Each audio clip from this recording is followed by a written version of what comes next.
I'm okay. I just smoked another to the face, yeah. She wanna stay. Singing to your bitch like I was Drake, yeah. Don't just try to tell me you love me. Can't keep it real if you really don't trust me. Come with a real, you hip in the front so you get my meals. So I'm gunning for the money in the bank. Coming with a dank, scrolling in a tank, rolling with the gang. You sitting out on the sideline tripping. I go to the hole with the rock like Pippin. Yeah. I'm okay. What up, though? Welcome back to Whatever Waits Live at WoodSports.com. I'm your boy Eazy, joined by my man Spinmo Rex. What up, though? Here it comes. Nice. Had to happen. Young Chris in the TD booth. JB Smooth the ones and twos. We're walking along on a Tuesday. Tuesdays are my favorite days, if you couldn't tell. We got paparazzi in the building. It's no big deal. You know what I'm saying? Kind of a big deal. People coming out. Yeah. I actually should have sent this to Chris to make a graphic out of it, but Ja Morant in the news. Yeah. I guess. Oh, you didn't make one or no? No, I'm just saying. Okay. Yeah, like. So what? Sent it. Yeah. What is the Ja Morant news? Like I don't know. His boys pulled up on the Indiana Pacers bus, is from what I understand. I have no idea. They point lasers. Yeah. They got laser pointers. It's not even like guns. It's like some 8th grader shit. Yeah, so I guess Ja Morant's crew, I don't know who it is exactly, but they all pulled up to the tour bus and they were kind of flashing this light outside of their window, and everyone on the tour bus thought it was a gun. So, like, you know, it kind of just went off from there. And now Shannon Sharp is saying, hey, don't try to be a thug when you're not. Because Ja Morant is denying all this allegations. When I went to He went to see my brother's graduation at U of M, Yeah. Obama was the speaker. And it was like during his presidency. Yeah. And I was about to bring a laser, and like a laser pointer. That'd have been the stupidest shit you've ever done in your entire life. What do you even think? There was fucking snipers on the top of the big house. Bro, yeah, you would've been like dunzo. on both sides. There's Apache helicopters circling. I was about to be up there like, it's getting lit up. Stupid. Where's that? Michigan? Yeah. Obama went up. That's what's up. Hey, he was the speaker. He was at the big house. It was pretty cool. That's wild. I guess Michigan really is plugged up like that. Yeah, oh, for sure. Fucking the It's a active battleground. president of the Active United politics. States was there for a graduating class. That's insane. What do you think of the Ja Morant stuff, Spinny? I mean, I don't know. It's kind of whack. Yeah. It's like NBA players trying to act stupid. Like, you're making millions of dollars. Stop being an idiot. Get over it. Like, It's kind of what Sauce Garner hit it too, as well. He said, you know, a lot of people in those situations like bust their ass to make it out of them, and now you're an opportunity to like change, your life generationally, and now you're trying to act like, gangster now. That's just not how like. Who do you have to that's prove? not how it works. yeah, what are you trying to prove? What are you running from? Yeah. Seriously though, I mean, it is. I like real. I think it's Wallow from $1 Million Worth of Game. Yeah. Like those are dudes that actually been in prison, and they constantly preach like, that's not it. No. You know what I'm saying? Like His conversation with Doug was really good. that was crazy. That was crazy. Yeah. That he literally called out like what was going to happen. Yeah. And that was like a year ago. Yeah, it's not worth it. Like, get over it. You're making millions of dollars. Exactly. Don't do anything to put yourself in a situation where you go to jail. It's just weird. It's just weird. And that's how you know it's fake. Because like again, people were like in those real situations. I mean, outside Thug, I guess, who just kept operating within more money. But you want to make it out of that situation. That's the whole goal. Yeah. What are you gonna say, Chris? I was just gonna say, to be fair to the shit reports, about their shut up. I I'm playing. definitely don't. I'm messing with you. I definitely don't think it was a gun. Like, it probably Yeah, I don't was think some so type of laser pointer or whatever. So I don't think it was that deep. But still, again, the idea of sending those kind of messages and just kind of like bothering fans, who I get it, fans can be annoying during the game, but all this, like you said, just too much to throw away, and you don't want to just ruin your Ja Morant's credibility or anything like this, because these kind of things can affect brand deals and all sorts of things. And like, if my friend was a millionaire and he came up to me and was like, yo, pull up to the opposing team's bench and shine a laser in the window, I'd be like, no, you idiot. Like, what the hell are you talking about? Are you stupid? I don't know. Money talks, though. I don't know. Yeah. But he also had that situation too. I don't know if you guys remember. I think we were like watching this thing happen like live when he was getting people were just going at him on Twitter, and he told somebody like these hollow tips to tell you something, whatever, something about the bullets. I was like, yo, Ja's wilding right now. Yeah. Like, I don't know. I hope he gets his stuff together. And like I said, actually, Will Herman in the Woodward Sports Chat, can I put it like hit the nose right in the button? He's just looking for attention. and it's like the wrong type of attention. Yeah, There's not no good use. attention. Speaking of looking for attention, Aaron Rodgers is on the Pat McAfee show today. Yeah, Did you see this? Did you hear about this? about him saying he doesn't know if he's coming back. His darkness retreat. Oh yeah, Apparently he's going into a darkness. I posted the video. Didn't take off on Twitter like I thought it would, but I'll retweet you. I got you. appreciate that. Apparently he's going into a secluded room by himself in complete darkness for 4 days and 4 nights. Oh whoa. And there's just like a slot where they open up and give him food. That's the shit Heath Ledger did to get into the character for the Joker. That is literally exactly what Heath Ledger did to get into character for the Joker. I did This not man hear is that. going to come out crazier than ever. It's just the dumbest shit I've ever heard. Like, you know, you can go take your self enemas, you can take your peyote trips in Joshua Tree, do whatever you want to do, but like locking yourself in a dark room for 4 days is just stupid. I'm gonna reach a new level of spiritual awakeness. It's like, you're a fucking quarterback, bro. Like, you're not this prophet or something. Like, shut up. Just go to Cabo or something like a regular NFL player on vacation. Don't lock yourself in a room for 4 days. Is that for like 4 days? Yes, Like 4 days. Because I've heard of like the Hyperbolic deprivation chamber. so sensory tank. Whatever The it's called. sensory isolation deprivation. tanks. Yes. Sensory deprivation tank. Yes. Yeah. That's it. Hyperbolic chambers from Dragon Ball Z. Yeah. But nonetheless, like I've heard of that, and that I'm pretty sure is like what, an hour, maybe like 4 hours, 4 days. 4 days. That is Boring. That is boring. different. Is that really what Heath Ledger did as well? That the is real what thing? Heath Ledger did to get into character as the Joker. He locked himself in a room for a couple days by himself in darkness. It's funny because like that's some rich people ass shit, bro. Like that is some rich. That's what you should be doing, Ja Morant, some shit like that. Yeah, Like no rich people pay all the money to do some poor people shit. Just sit in the fucking room. Yeah, no lights. Yeah, no TV, no lights, no heat. One meal a day. It's like, oh, so you're going back to the hood? So rich people shit. Yeah, That's wild. I didn't. I heard him say he's waiting to make a decision until he does the retreat. I didn't know the retreat included 4 days in the darkness. yes, in the darkness. I think that's just an excuse, all honesty. I think he just wants to sit in a dark room and do drugs for 4 days. Be real. Honestly, but Yeah. even Pat McAfee was like, "What? Like, what are you talking about? You're just gonna be there by yourself in the dark?" He's like, "Yeah, I'm Aaron Rodgers. I do what I want." 4 days is a lot. I dislike him. I guess it depends on how many drugs you're taking and what type of drugs. I feel like it'd be worse on drugs. I feel like it'd make it better though. Like you at least remember. I wouldn't have fun either way. What's the boys? What's his name? Who sees cartoons all the time? Oh, Black Noir. Yeah, Yeah. he's just on some Black Noir shit there the whole time. I am. I mean, this sounds kind of messed up, I guess, but I'm looking forward to. I'm looking forward to see how he comes out. And If he he's comes normal. out, he's just like he not gonna ripped be the all his same. hair out. Yeah. He's like beady eyed. Not gonna be the same dude. They open the door after the 4th day. He's like in the corner, like, Yeah. my precious. But he's got a Super Bowl ring. My precious. Aaron, weirdo, dude. He could be doing so much better things. Yesterday we talked about the Chinese spy balloon. Yes. I did a little bit of homework. Somebody, I think it was Jack. Somebody sent me something on Instagram, and about a Japanese spy balloon in the 1940s during World War II that landed in Farmington Hills. It was like on 8 Mile and like I forget the street name, but dead ass. Yeah, it was a Japanese bomb in 1940. It actually landed here in Michigan. I thought it was pretty cool. I know it was random, but it was stemming off pretty of wild. yesterday's topics. It is pretty wild. I think it's not World War II anymore. We're not in God. Kansas anymore. Well, they say, I guess, like in like rural areas, I guess in like North America, like you could possibly might find one just like chilling to like stay away from it, because obviously Throwing rocks at it. yeah, just blow up. Well, because they sent out like thousands of them, but none of them like landed to like where they'd hurt anybody. The one in Michigan just burned some people's faces because like they're like, oh shit.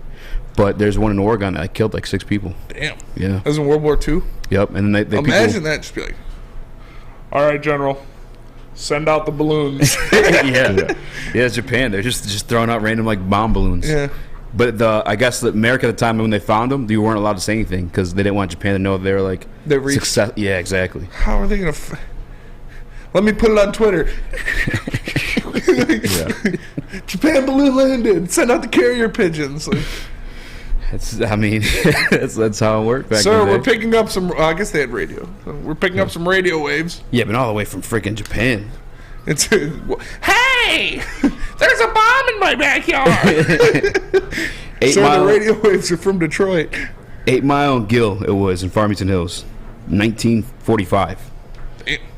Japanese balloon bomb. You think it'll be World War III for the Chinese spy balloon? No, I don't. I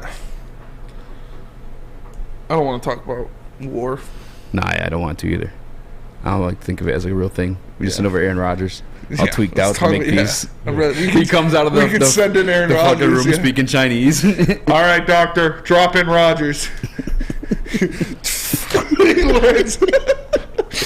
You guys ever tried DMT?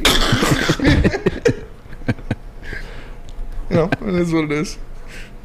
I'm looking forward to how that guy comes out of that situation. That is 4 days is a long time. It's a long time. Be by yourself in the dark. I'll just sleep the whole time. Yeah, you literally just go into prison just with no lights. Yes. He's just going to jail. He's going to the drunk tank. I'm going to solitary confinement with no lights for 4 days. I gotta watch that. A lot of my friends have done it and have had breakthroughs. He's like, I'm hoping to reach a spiritual awakening. I was like, dude, you are. I just feel like there's other ways to reach a spiritual awakening outside of like that. Like I've just do drugs like a normal person. That's what I'm saying. Yeah, like shrooms. You have acid. Some people experiment with the whatever tank we were talking about. Like there's other ways of doing that. 4 days. 4 days. I almost don't believe it. I've never heard of that. By the way, I thought like he was like one of those like kind of smart guys, because he speaks. He likes to talk that way. He wants to think he's smart. Yeah, exactly. He wants other people to think he's smart. I tried listening to him on the Joe Rogan podcast, and that's literally what he came off as. Yeah, like a guy like who I like lost a little bit of respect for him. I was like, ugh. He wants people to think that was actually kind of cringy. I couldn't even make it through the entire podcast. I was like, oh, it's kind of cool. I like Joe Rogan. I like like football. I don't know that I like Aaron Rodgers specifically. I like watching him play back in his heyday. Good at football. Yeah, he was good at football once upon a time. But he's just becoming like a circus show now. He is literally a circus show. What's Aaron Rodgers going to do next? And for my next trick, I'll lock myself in this room for 4 days with no lights on. It's like, okay, like nobody asked you to, but congratulations, bud. You got this. Booner Sports Show on the Woodward Sports Chat says comes out 4 days later. He's on the Texans. Yeah, honestly. Does that not make teams? Like, I would trade him when he was in the tank. Yeah, for sure. Yeah, because he's like, oh, I have to go back in now. Yeah, you're on the Jets. Oh fuck. Shit. I'll be gone for another 4 days. I would definitely trade him when he's in the tank. You never know what he's going to come back out as. Maybe he loses his whole trade value because he comes out and his mind's just warped. That's what I'm saying. I don't get it. He might need some SMA when he gets out of that thing. Aaron Rodgers needs some SMA, and good thing we got it for him. SMA, or the sports marketing agency, helps spread awareness about mental health and substance abuse. Their new podcast, This is the S Word, helps fight the stigma about seeking help. So if you or someone you know is struggling, head to thesportsma.com and get the help you deserve. Love Woodward Sports? Love wearing clothes? Then you should be wearing Woodward Sports clothes. Check out our full line of merch at woodwardsports.com. Just click on Shop. We have all your favorite designs, like Dan Campbell kneecaps, Beverly Hills Goff, Woodward Golf, and of course, our own logoed out merchandise. Men, women, infants, kids all love Woodward Sports. Impress your friends. Impress your boss. Impress your dog. Buy Woodward Sports merch today. Introducing the Planet Fitness Guide to getting that post-workout glow. Step 1. What's your why? More epic energy? Better sleep? Blow off steam? Step 2. Join Planet Fitness for just $10 a month and get moving in our clean and spacious clubs. Step 3. Bask in that post-workout glow. Join Planet Fitness today for just $10 a month. Join today at any of the 50-plus Detroit area locations. Make sure you download the Woodward Sports app in the App Store and the Google Play Store today. Take Woodward Sports with you wherever you go and listen live on your phone or mobile device.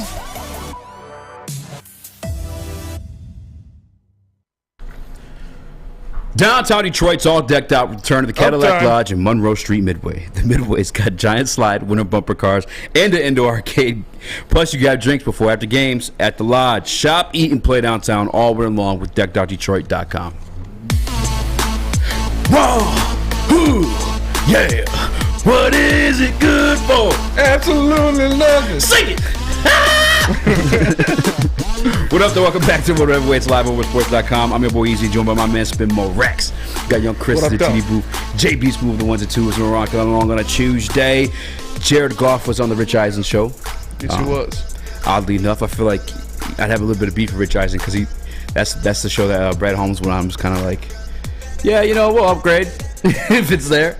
But nonetheless, Rich Eisen, as he does, kind of seems to stir the pot. I guess it's what you do when you make it to that point in media. Mm-hmm. That is what media does a lot, I guess.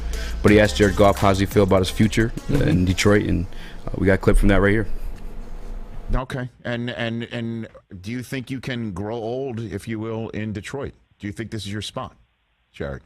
Yeah, man, we'll see. I sure hope so. I think this year has been fun. I've really enjoyed my time out there, and it's been a lot of fun for me. But I don't fully make those decisions. All I can do is continue to try to play well and see where it takes me. But I love it out there. It's been a lot of fun.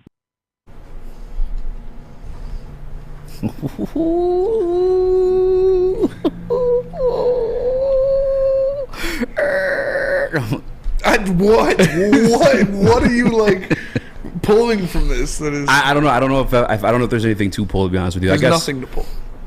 One, if I want to play the role of big media, right, and try to like bring stir up drama, I would ask like, I guess does that mean like Brad Holmes has never made like the commitment to him yet, one-on-one, in any type of like conversation? Which obviously we know he hasn't made that commitment publicly. He just made statements saying he's not a bridge quarterback. Which like again, you'll never hear any GM call their quarterback a bridge quarterback. That's not a term said by general managers. Except Teddy Bridgewater. Yeah, well, it's because his last name is nice. Thanks. But I don't know. I guess I look at it as like the same type of statements Brad Holmes has made in terms of like, if there's something available, like we're gonna take it. I'm not kicking Jared Goff off the door. I'm not like looking for a replacement right away. It's not a Jaden Ivey situation. I'm playing. But I just for the D riders, people saying he's the guy of the future. That's some stuff I'd point to or look at. I don't know, that's just me trying again, do my best at big media, stir up some drama. But I could also see it mean a lot of nothing as well. Yeah, I'm 100% seeing it as a lot of nothing. Yeah. Like, what else do you want the guy to say? Like, he said yes, he hopes so, but he knows it's a business and anything can happen. So I'm not reading into this too. I was literally watching it because you put it in the prep, and so I watched the interview, and I was like waiting for something like spicy. Yeah, I was like, Jared Goff gives a blandest when they started interviews, talking about pickleball, and I was like, all right. Did you hear the Dan Campbell story? And then Dan Campbell losing a tooth in the middle of an interview. And I just was picking it back up. All right, that throwing sounds it back in. Pretty cool. I was like, what are we talking about here? But no, it's the guy just said that he hopes to stay in Detroit. He likes it here, so can't really dig too much out of it, in my opinion. Yeah. I mean, Jared Goff's never going to be the type to like give you the deets anyway, Oh, we're working on a new deal here, or he's a professional. He understands this is a business. He likes it here. He said that. So just leave it at that. I mean, like I said, he knows what this is. He's been in the NFL for a while now, so he understands. He got dumped before, didn't take it too kindly, didn't like that. So he knows it's about business. It's nothing personal. He said he likes Detroit. He said he'd like to be here for a while. Yeah. So I was fine with the response. I didn't read too much into it. I was like, what else is the guy going to say? Like, yes, I'm going to be here for the rest of my career. Or, fuck no, I'm out this bitch tomorrow. Like, it's what you got to say as a professional quarterback, as the guy who's a face of the franchise. And, yeah, I'm not mad about it. Yeah. And like I said, too, I guess you're never going to get those type of answers, like, out of him. He's always going to give you, like, the most bland, like, during the regular season, when I'm watching like the Dan Campbell speak or Aaron Glenn speak, Jamal Williams obviously one you always want to tune in, but whenever it was Goff, I promise you I don't mean this as disrespectful, I would never click because I just know he's going to give you like the plain Jane generic answers. He's very well media trained. Yes. Knows what he should say and when he should say it, so not mad about it. I like Detroit.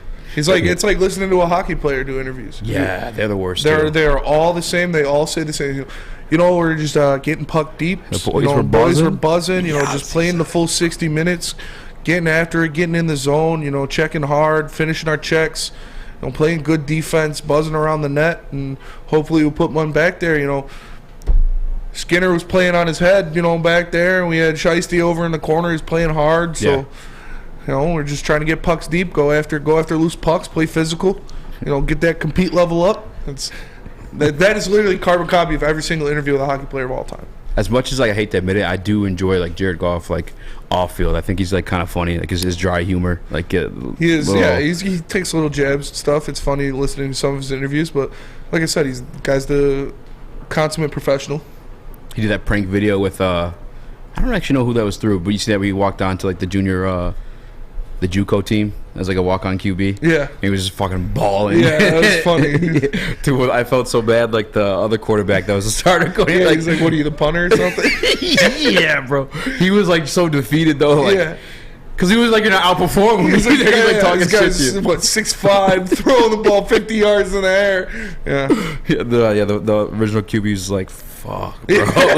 It's a wrap, son. Yeah, that was a funny little bit, but yeah, I'm not reading too deep into this. Yeah. The only stuff I feel when after a loss, sometimes you get a little fired up Jared Goff.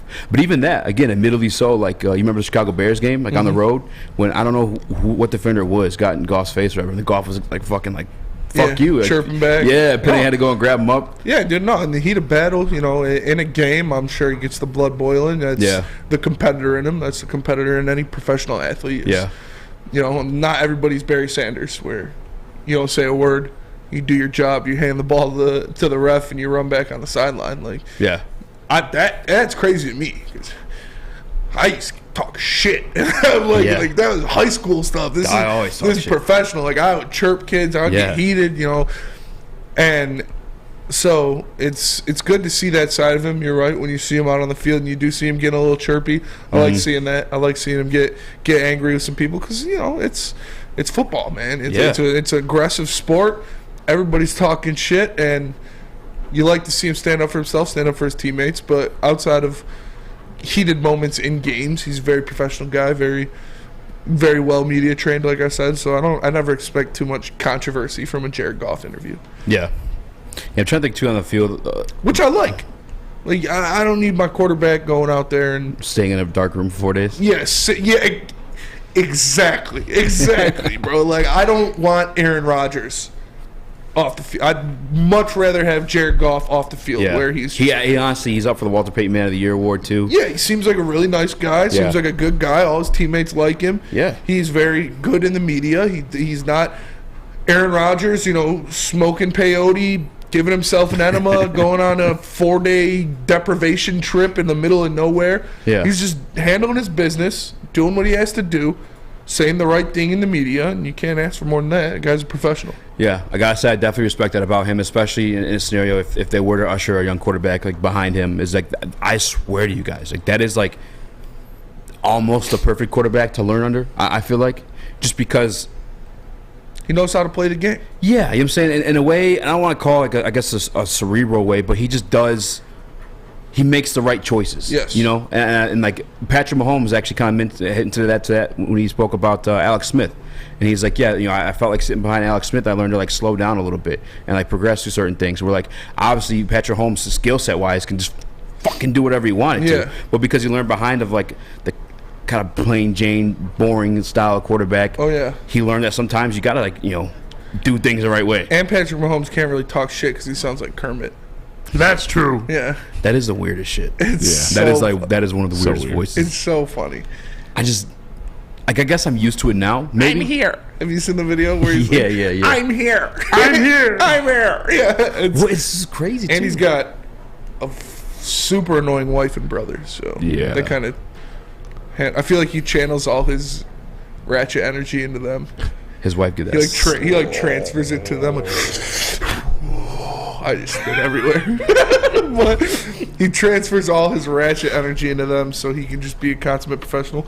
That's what Patrick Mahomes is, and that's what Jared Goff is. Yeah, goes out there, takes care of his business. He's not going to run his mouth to the media or anything like that. And I like that. I like that more than, like we said, Aaron Rodgers being an idiot. And talking about his enema and his COVID toe and he's immunized and Yeah, because I feel like those conversations between Rodgers and Love aren't even about football. Yeah, at certain points, it's probably Aaron Rodgers bringing up conspiracies. Do you think we landed on the moon? What? You think we landed on the moon? I'm just trying to fucking learn the Spider Y2 banana here, bud. Yeah. You're talking to Aaron Rodgers, and he's like, yeah, you need to put a little bit more heat on that one. He's like, it doesn't get hot enough to melt steel beams. Jet fuel. It's like, all right, bro, like, go smoke your joint in the parking lot. I'm trying to read the playbook. So that's off the field. Yeah, Jared Goff is, like I said, he's everything you'd want out of the leader of your team. And he holds himself accountable too. Like, he does. When he was, faced with all the backlash about his performance and stuff like that. Obviously, you had the gobblers that were still gobbling away at it, but he was like, "No, it's warranted. I wasn't playing well. Like, there was, what do you want people to say when I'm not playing well? Like, it just makes sense." And I honestly, I just feel like as a man in general, like beyond an athlete, like you have to like kind of like point out your flaws. Like, I'm a bigger fella. Yeah. All right. If I want to lose weight, I should probably acknowledge. Stop eating like shit, or at least exercise or something like that. Which I want to get back to jiu-jitsu. You want to go? No. Come on, dog. I'm good. I don't have any time to do that shit. Yeah, that's very true. You don't have time. All right, we'll on to the next subject because that one I guess really was nothing. I guess I overread into it. Sure. Dude. There is something behind that though. Like there's nothing. No, there is something. That's the most corporate answer I've ever heard. There is something in the fact that there is nothing because there was no promise made to him by Brad Holmes beyond this contractual obligation. Yes, that's 100% a thing. That's the basic generic QB talk for any interview. But if there were some conversations going on, or if Brad Holmes did make any type of commitments to him, like I'm sure like that would have come out at some point. Yeah, and they probably would have had those conversations, in somebody's basement. Somebody's basement. Like a really cool basement? Like a freshly remodeled basement via Matrix. Matrix Home Solution is your go-to for any home project. If you're looking for a new man cave, a new basement to discuss your future quarterback, they are the basement remodel experts, but they also specialize in bathrooms and kitchens. An A+ rating by the Better Business Bureau. So do yourself a favor, call 888-594-8844 or go to matrixhomesolutions.com. The only sports network in Detroit that starts with a W. Because we win. Woodward Sports, Detroit's winning sports network. The sports marketing agency would not be who we are without great community partners like Higuera Health and Carol Zuniga. It's an awesome opportunity to partner with your organization. Higuera Health is a comprehensive behavioral health organization. We serve children through older adults with mental health, substance use, and developmental disabilities across Western Wayne counties, and really excited to now be in downriver communities as well. Give us a call at 734-458-4601. You don't have to go to the beach, man. You don't have to get your butt crack full of sand. You just need a little chili peppers, man, to get that glowing beach chili peppers tan. Woo! With 26 locations in the Metro Detroit area and more coming, Chili Peppers Tanning is where you'll find the cleanest salons in the D. Join the Pepper Club for the best deals on unlimited tanning. Head to chilipepperstanning.com. You just need a little chili peppers, man. Get a shot up. This is for the win. All of Detroit's sports teams live on Woodward. All of Detroit's sports coverage lives on Woodward Sports. Driving the best in Detroit sports coverage.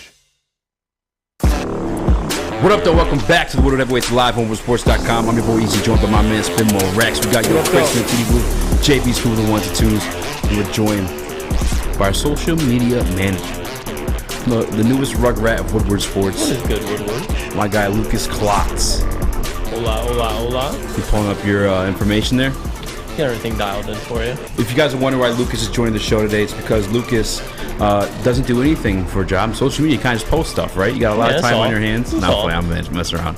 But Lukas has definitely been doing his homework on a couple draft prospects for the Detroit Lions. And if you guys follow Woodward Sports on Twitter or Instagram, he'll follow through and he'll post those prospects on an Instagram post or a Twitter post and all the D-riding information that comes along with it. And one of the names he's found himself enamored with as of late is the linebacker out of Arkansas, Drew Sanders. Drew Sanders is a dog. His first 2 years, he was at Bama. I believe I could be wrong, but out of high school, I believe he was a defensive end, and then he got moved position to middle linebacker. Obviously, Bama's going to be loaded out the ass at the middle linebacker position, so couldn't really find his way there. Went to Arkansas, and this year he absolutely balled out. He put 9.5 sacks up as a middle linebacker, and he also got interception, 5 pass breakups, forced 3 fumbles, and had over 100 tackles. So I think for the Lions at like the 18 pick, or if they trade back, if they use that 6 pick, get some draft revenue, maybe if he even falls in the early second, because linebackers, I don't think they're very deep this year as far as like top end prospect after, I mean, if you want to consider Will Anderson a linebacker, whatever, but after that, it's not that deep. So if a team doesn't take him in the first round, I think he should be an automatic second-round pick for us. There's nothing this guy can't do. I think if T.J. Watt was a middle linebacker, this is exactly what he would look like. Okay. That's where and by the way, I feel like we've like almost forgotten the linebackers need in this team. Like when we talk draft, for some reason, and I guess I get it, edge is such a premier value, but we've almost like leaned still back into like the edge category. All the linebackers, like a literal need on this team. Yeah. Somehow we've seen Brian Branch as a safety prospect to the Detroit Lions. Like everything but linebacker. I don't understand how we forgot about the linebacker position being one of need for the Detroit Lions. Drew Sanders is one I looked into, and I guess I got to look more into it. When I see it, I see what you're saying about T.J. Watt like, as a linebacker. But in that, I almost feel like he's almost a bit stiff. Just from my little bit that I've done. Again, I haven't taken like a deep dive into it. I mean, there's a couple of the names that I found, but what were you about to say? What are you laughing at, by the way? You started roasting him in the chat. Doughboy Steve said, I thought I was white, but goddamn. Every time. But, I can't help it's genetics. I did look at some linebackers as well. Some guys. Obviously, Noah Sewell is somebody that Lions fans have been talking about a lot, not just because he's Penei Sewell's brother, but because he is a monster out there. He makes a lot of tackles. He flies around the field. He's very, very athletic for his size. He's 6'2", 253. He's got a 4.5 40. So it's impressive to see him flying around. The problems about him is that he over pursues a lot, and it might open up lanes for cutbacks and counter runs and different things like that. And he's projected, late first, early second. But a guy that I really liked that I looked at was, I might butcher his last name, is Owen Papoe. Out of Auburn. Yeah. Bro, I was watching his freak. Cracking dudes. Lays the boom. Laying dudes He's out. 6'1", 225, ran a 4.3 40. He is just an athletic freak at middle linebacker. It's very impressive to see what he can do both in coverage and, like you said, lays the boom on people. So this is a guy that they're projecting second, third round-ish. He's equally good in the run as he is in the pass. He's got elite playmaking ability from the linebacker spot and the ability with crazy speed and range to make things happen, like I said, both in the passing game and in the run game. This is somebody I like a lot, somebody I was watching a lot of tape on today, and he impressed me. He stood out a lot. Like you said, he makes a lot of big hits. Yeah. He goes after the ball, too. It's not just – he doesn't just go up there and tackle somebody. Like, he's trying to rip that ball out, and he's extremely fast, so the sideline-to-sideline speed is always there. This is a guy I like, and this is a guy that I've seen that I wouldn't mind seeing in Honolulu Blue. Yeah, I did the same thing today, did homework, because I just feel like we're forgetting about the linebacker position. And I know you said this class feels weak to you, Lucas. I actually kind of feel the opposite, just from a little bit that I've done. At least stronger than last year's, not so much. Not so weak isn't the right word, but as far as like usually there's that number Cream one, of like the top. the Micah Parsons, just Yeah, like yeah. that number one guy that is just going to change your defense. And I just don't think there's like that top 10 like pick for sure that's a linebacker. I mean, that's not saying that there's not talented linebackers out there, but this isn't necessarily a linebacker heavy draft compared to what normally is, because there's just so many linebackers out there usually. Yeah, I don't want to brag with what. Rustin Burks. I had to turn on my battery saver because the screen was too bright. Dude, it does look bad on here. Come summertime, there'll be a little color. Red. Should I hop in the Planet Fitness booth? He's from Ohio. Roast him. Oh, man. Come on, that was not nice. I'm here. I'm That here was for not it. nice. All right, the little bit of linebacker homework that I did, there were a couple names. I even reached out to Scott Bischoff and our guy Russ. But before I reached out to them, actually the reason I reached out to them. Form your own opinions, all right? No, I did, but I reached out to him to like verify it, right? Yeah. And I don't want to brag, but your boy's batting 1,000 when it comes to linebacker projections. All right, one for one, never lost. 1 for 1, never lost. I like Devin Lloyd too, but Marvin Overshown out of Texas. Yeah. 6'4", 224 pounds, 32-inch arms. This is a former defensive back. Playing the linebacker position now. That would be nice. Elite athleticism. I'm telling you guys, when you put on the tape, like you're gonna see the speed. Obviously, he has a former defensive back, and that's what today's modern day NFL is looking towards when you have all these nickel packages. This kid, and this is why I texted Scott, and this is why I texted Russ, because he's projected as of now as like a 3rd or 4th rounder.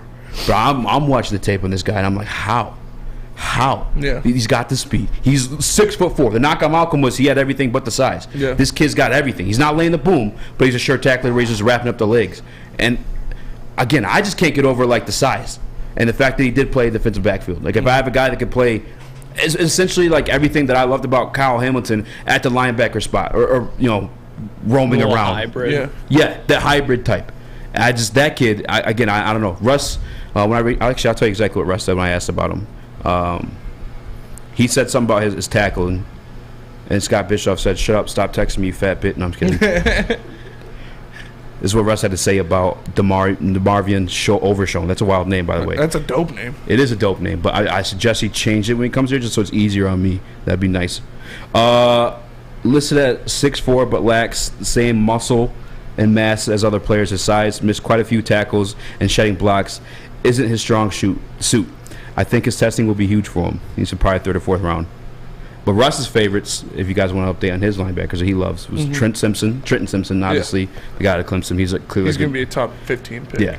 Everything that I'm looking at the Marvin Overshown to be is what Trenton Simpson already is coming out of Clemson this year. But then he has a Diane Henley and then Henry 2020, the dude from Alabama, number 10. Yeah. I peeped him a little bit too.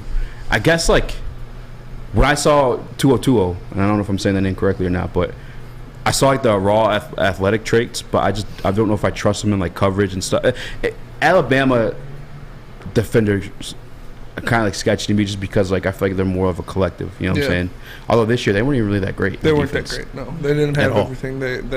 It wasn't the Alabama teams of the past where they had all those 5 stars looted throughout the team, but they were still a good defense. And I watched his tape as well. I was gonna put him up there, but I had the same kind of feeling. I see the raw talent and playmaking skills, but I really like that guy Owen Popoe just because he is a freak athlete, man. A freak athlete, and that's something if you can get your hands on as an NFL team, as a coaching regiment, and you can mold that into a great player.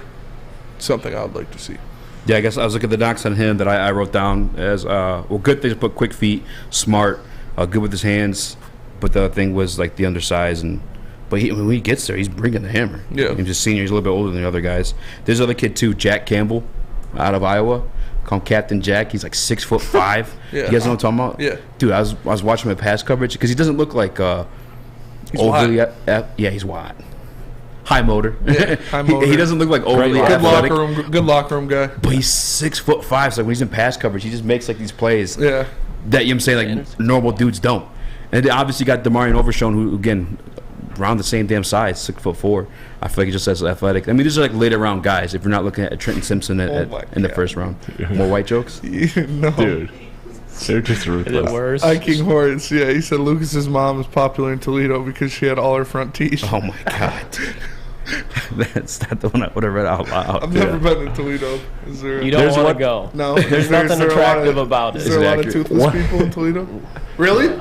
I feel like it's Taylor. Dude, Toledo is just Taylor, Michigan extended. If you can't afford to live in Detroit, I mean, I shouldn't say that. I should say Cleveland, Cincinnati, Chicago, and you're trying to get out of there. You go live in Toledo for 3-4 years, and then you move out. It's like downriver Ohio.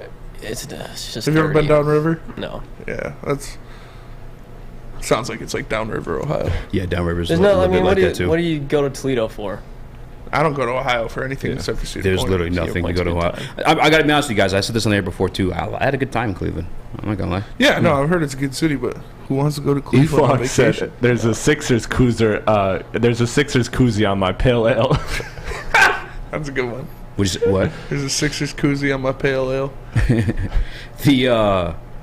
But I feel like these linebackers, again, the names we're going through, I mean, I kind of like them. They're all. The thing is, I think Trenton Simpson. Oh my god, I can't put that. He's the most NFL ready guy. Everybody else, I think, is extremely raw. Like baby, you said, I like it raw. And with the NFL, the Lions having so many picks, especially early, we're in an opportunity where we can't sit back. So I think it's a perfect draft for the Lions to get a linebacker. and I don't really think they can go wrong because none of them are really like stiff as a board and can't move across the field. Like, go back to even Drew Sanders. He's 6'5" and he can cover field to field. You go back. Because you said, I can't remember the name of the dude from Auburn, like you were saying. But when is he mounted to go? Because running a 4.3 at a linebacker position is just okay, whatever. He runs a 4.3 development, it's perfect. Yeah. When is he mocked? He's mocked second or third round. Yeah, that's what I'm saying. Like, we don't even. That's the thing why we can even go offense in the first 2 rounds too, and just make our offense elite. That's actually kind of leading to like our next segment. Actually, perfect timing for that one is I feel like that is a discussion that it sounds we should be stupid, having. but when you actually analyze it, it's smart. For sure. 100%. Who would you go 100%. offense in the first round? Would it be Bijan or? Oh, don't even, you know what he's gonna say. Yeah, I don't know. You're baiting him. Pause. Who would I go? Yeah. Who's my guy? Who's your guy? If the Lions pick offense in the first round, who would you want?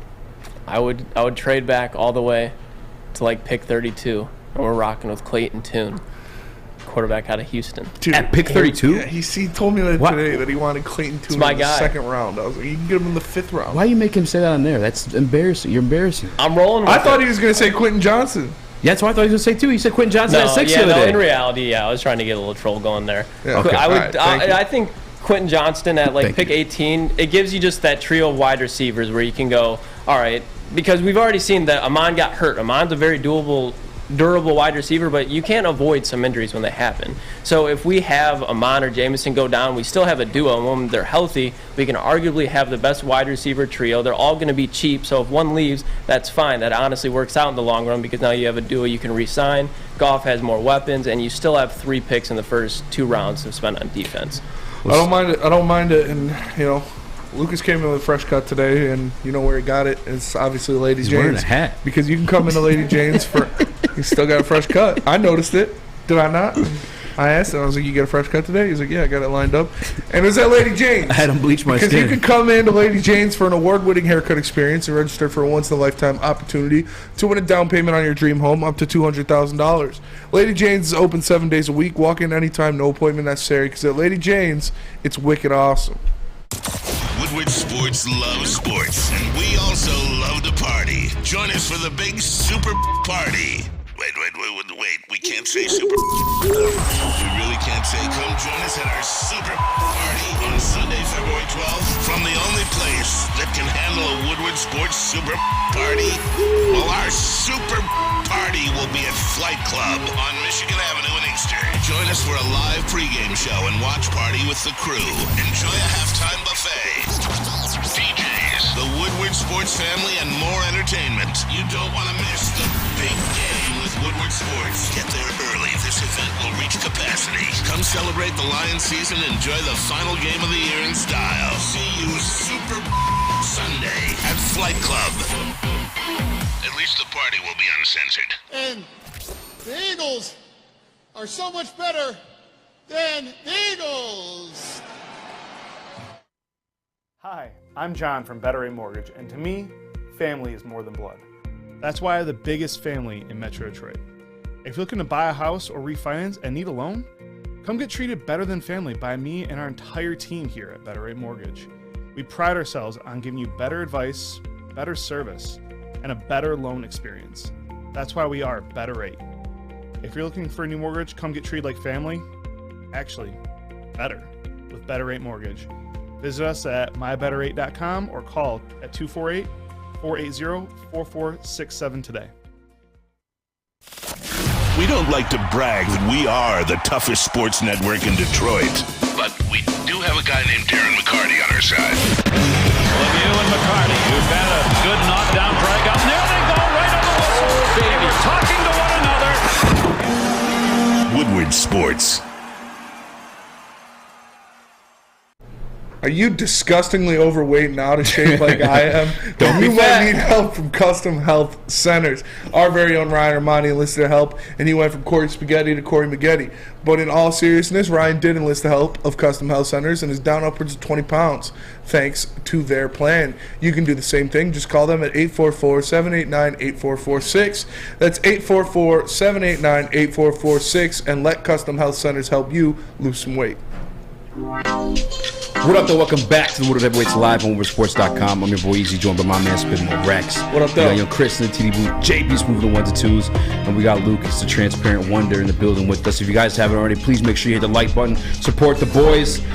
We talk about linebackers, and in a minute here we'll segue into drafting offense a little bit, and more particularly, I guess I'll like Lukas said, start to analyze what the Detroit Lions defense is and what it was this past season, because I think it was a lot better than a lot of people are going to give credit for when you start to actually break things down. But before then, I do want to finish a little bit of the linebacker conversation, because there's one person that your guy reminds me of, which is Drew Sanders, the kid out of Wyoming last year. I can't think of his name. Yes. That's what it reminds me of. Which quick speed, quick burst, obviously good tackler. But I feel like the reason why I say boxy, I just feel like the fluidity isn't necessarily there. In terms of the modern day defense, I want somebody with a little bit of that, because they'll be more likely to be in coverage, than not. Yeah. Especially in the field or in a division with Justin Fields. It's definitely not bad. I just think Sanders more the guy, if you can build him into his potential, I think he could very well be a top 5 linebacker, just because 6'5", and he's a smart guy, transferring from Alabama and not playing much to instantly starting and producing in an SEC defense, and he was the captain of the defense. I think it says something within itself. Yeah, for sure. We had that graphic with the stats up there too, Chris, if you don't mind pulling that up. Yeah, dude went crazy.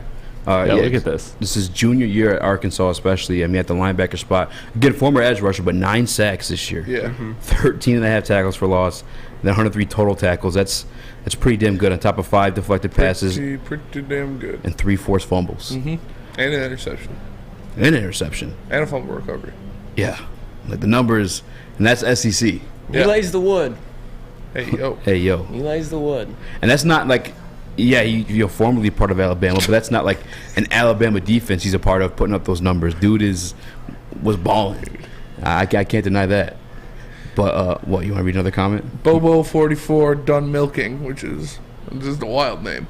He said the doctor slapped his mother when he was born. Jesus Christ. I got a couple other names on the list, or do you just want to jump into the defense? No, you can keep going. Defense. I think I like Sanders. I think when you posted the highlight tape of him on Woodward, the one of him running down Bryce Young, that's the one that got me too. Yeah, I have to catch that one. That's on Twitter. Yeah, yeah. That's go ahead, my bad. No, you're good. That's the one thing which we could do on the show is play highlights when we're talking, because it's kind of hard to articulate that. Yeah, exactly. Yeah. What if I told you 6'5" white boy chasing down Bryce Young? What if I told you that this man? Yeah, they need to make a E60 on him for sure. Or whatever the E60 noise is. If there's 2 names, I guess I put my Malcolm Rodriguez stamp on this draft class. Is one's going to be the Marvin Overshown, obviously the kid out of Texas, and the other one's probably going to be Keanu Benton. But the one guy I'm going to keep an eye on, just because I'm curious how that's going to translate to the league, is Jack Campbell. That's another 6'5" guy, the one out of Iowa. Just because I didn't see anything on him. I really didn't watch tape on him. I was just kind of cramming this pause, but just watching him in coverage, it was really just his length, dude. He's 6'5", and I don't know how athletic he is. Again, I didn't watch a whole game tape of him, but more so highlights, and just I saw 2 interceptions he made just from being fucking 6'5". I'll put my big ass arm up. Yeah, just grabbing the ball. Yeah, it was I was like, holy shit. And then he also has a pretty cool name. It's Captain Jack, which is I like that as a nickname. But I don't know if that fits here in Detroit. Maybe whack. So. You think it's whack? Yeah. So, I'm not calling another man captain. I'm sorry. Dude, if he's the man, call Captain Jack. What were they calling Luke Kuechly? What was Luke Kuechly's Superman? I don't even know. No, Cam was Superman. He literally did look like Clark Kent, though. Luke Kuechly was an assassin. Luke Kuechly was a dog. He had too many concussions, though. Gone too soon. Brother in arms. How tall is Fred Warner? 6'3"? Yeah, I think so. Yeah. When did he get drafted? Was he first round? 4 years ago? But what round? Fred Warner is 6'3". I'm looking it up right now. Fred Warner draft class. I'm gonna go out on a limb and say the 4th. 70th overall. Damn. Nope, I was BYU. Wrong. Yeah, Papa was the one for me. Demarion Overshown, and then our guy that Scott kept talking about, Ivan Drogo. Ivan Pass Jr., the kid out of Cincinnati. Ivan Pass, Ivan Run. He is they're not gonna hit me 6 foot, 240. Yeah.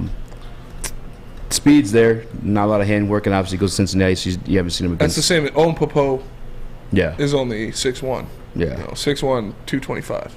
At least he went to like Auburn too. But yeah, he went to Auburn. He was a smacking monster out there. Yeah, I was watching him smack. Extremely fast. So he is a little undersized, but still. Tommy Eckenburn is one I wrote down too. The guy out of Ohio State. He's a dog. He should be late though. He's one of those stiff guys that you're talking about. Yeah, he looks like your traditional like middle linebacker. Yeah. You know what I'm saying?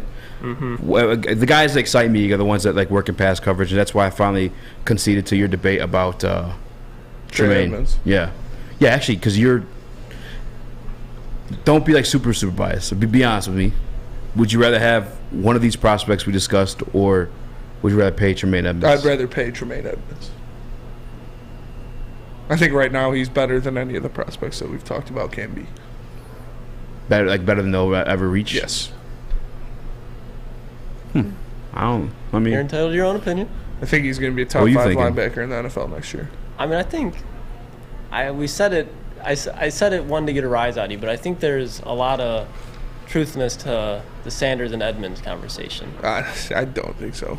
I mean, just he had more pass breakups in his 1 year than Edmonds had his whole college career. Edmonds had 12 pass breakups his rookie season. I get that, but I'm saying in college, when you put him in an NFL system now, and I think Edmonds is more athletic for sure, but I think just with his length. I already got one dude in here. One dude in here said Lukas looks like he says the N-word 100 times a day. Lukas, I mean, you are pretty high on Drew Sanders over these other fellas. I am. It's just because he's white. I just think the raw potential with the pay that you'd be giving him, I think would be better for the Lions over time. I don't think Drew Sanders would walk in and instantly be better than Tremaine Edmonds. No. I just think year 5, Drew Sanders could be right where Tremaine Edmonds is year 5, and it'd be cheaper. You think he can make 2 Pro Bowls in his first 4 seasons? Yeah. With Calvin Shepard as linebackers coach? Okay. Yeah. Okay. I think he could. I don't think he's that good, but... Leo Chenal was Wisconsin. Who's the other white dude that was in Wyoming? Leo Chenal. Chad Muma. Coco Chanel. Thank you.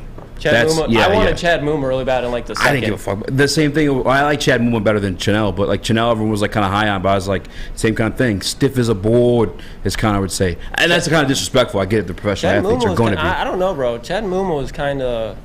He's athletic. Like he was good in coverage. No, that's what I'm saying. I like Muma better than Leo Chanel. Oh. That's the one I was going to really. I guess Sanders a little bit more too. But I gotta be truthful. Like Sanders a little bit more athletic and fluid, I guess, than Chanel, in my opinion. But the guy I really want, honestly, even more. I think the Overshown kid. I'm really like high on him. I'm maybe even up Overshown. DeMarvin. Oh, from Texas. Yeah. No, I'm almost like as high as like. I get that Trenton Simpson is like what he's supposed to be like day one. You know, that versatile guy. He's played edge. He's played a little bit of backfield, and I feel like that's definitely valuable to a defense. But I almost just feel like outside of like the edge defender part of it, Overshown offers everything the same. And I think he's actually bigger too. Isn't Trenton like what, just 6 foot? Actually, I think I wrote it down. He's low key. Like when I was watching him at first, he looked like somebody who would be from a safety to a linebacker. Yeah. Like he's not that big, but he's 6'3", 240. He's just like aggressive, and he's a missile. Like he does, he just launches himself, and he covers the field very well. Who are some players like that in the league now? That's like kind of all over the place. You know what I'm saying in terms of like. Tuafunga from the Niners. I mean, at the linebacker position. That's what I was trying to think. Yeah, Darius linebacker Leonard, specifically. He was hurt, but Darius Leonard's one of them where he'll just crack people. Oh yeah, I forgot about that. I guess I was trying to like determine like the value of that. Because it sounds nice when you're like trying to like sell a guy to an audience or to like a scout or whatever. But like in actuality, like in gameplay, how many of those guys are dominating the game? Michael Parsons. Demario Davis. More, like Demario Davis. He's old, but Demario Davis still be popping people. How do you want to do that? I was going to say Fred Warner. Is anybody like out of these that you compare? No. Not skill wise, but game. Which one of these players could be the best linebacker in the NFL? Yeah. None of them. It's going to be. None of these guys are going to be Fred Warner. Who's the second best linebacker in the NFL? Bobby Wagner. Is it still Wags? Yeah. Think so? Yeah. Levante David had a hell of a year. Levante David's up there. Eric Hendricks is up there. Think so? Yeah. Roquan's up there. Roquan actually, that's number 2. Probably number 2. Yeah, Roquan's easily number 2. What do you guys consider Micah? An edge. Yeah, an edge. That's why I got when one of you guys brought him up in my head, I was like, That's why. Yeah, but he got drafted as a middle linebacker, and they're just like, "Oh shit, you're good at rushing the quarterback. All right, put him on that." Then they even throw him inside too. Yeah, yeah. How does he's almost so because he probably could drop coverage, but he's so damn valuable as an edge rusher. It's like that's where that's your bread and butter. Yeah. He's gonna get paid fat. Who? Micah. Oh yeah. Cowboys aren't gonna be able to afford that. No.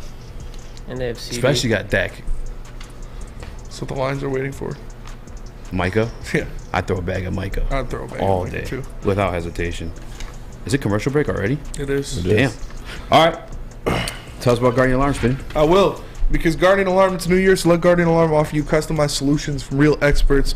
Their professional technicians take the time to recommend security and automation solutions specific to your needs. Their 24/7 professional monitoring, you can call them anytime, day or night, and know a Guardian Alarm team member will stay on the phone with you as long as needed. And of course, they have technology backed by people. Your safety and security deserves technology that's been proven to work and people who have been proven to care. So call them at 1-800-STAY-OUT. That's 1-800-STAY-OUT. And let them know Guardian Alarm and Woodward Sports sent you. We are the network for Detroit by Detroiters. Welcome to the Woodward Sports Network. Introducing the Planet Fitness Guide to getting that post-workout glow. Step 1. What's your why? More epic energy? Better sleep? Blow off steam? Step 2. Join Planet Fitness for just $10 a month and get moving in our clean and spacious clubs. Step 3. Bask in that post-workout glow. Join Planet Fitness today for just $10 a month. Join today at any of the 50-plus Detroit area locations. It's a great day to get some Centron in your life. Okay. There it is. Centron, here we go. Gotta grab the cranberry. Oh wait, it's 2 for $4. Gotta double up with the classic as well. Centron World, baby. Centron, available at select Krogers, and if you want to know how, go to @CentronWorld.com. You can get dope like me. You know what? Why wait?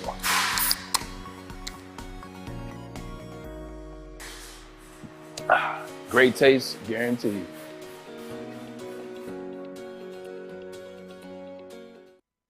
Make sure you download the Woodward Sports app in the App Store and the Google Play Store today. Take Woodward Sports with you wherever you go and listen live on your phone or mobile device.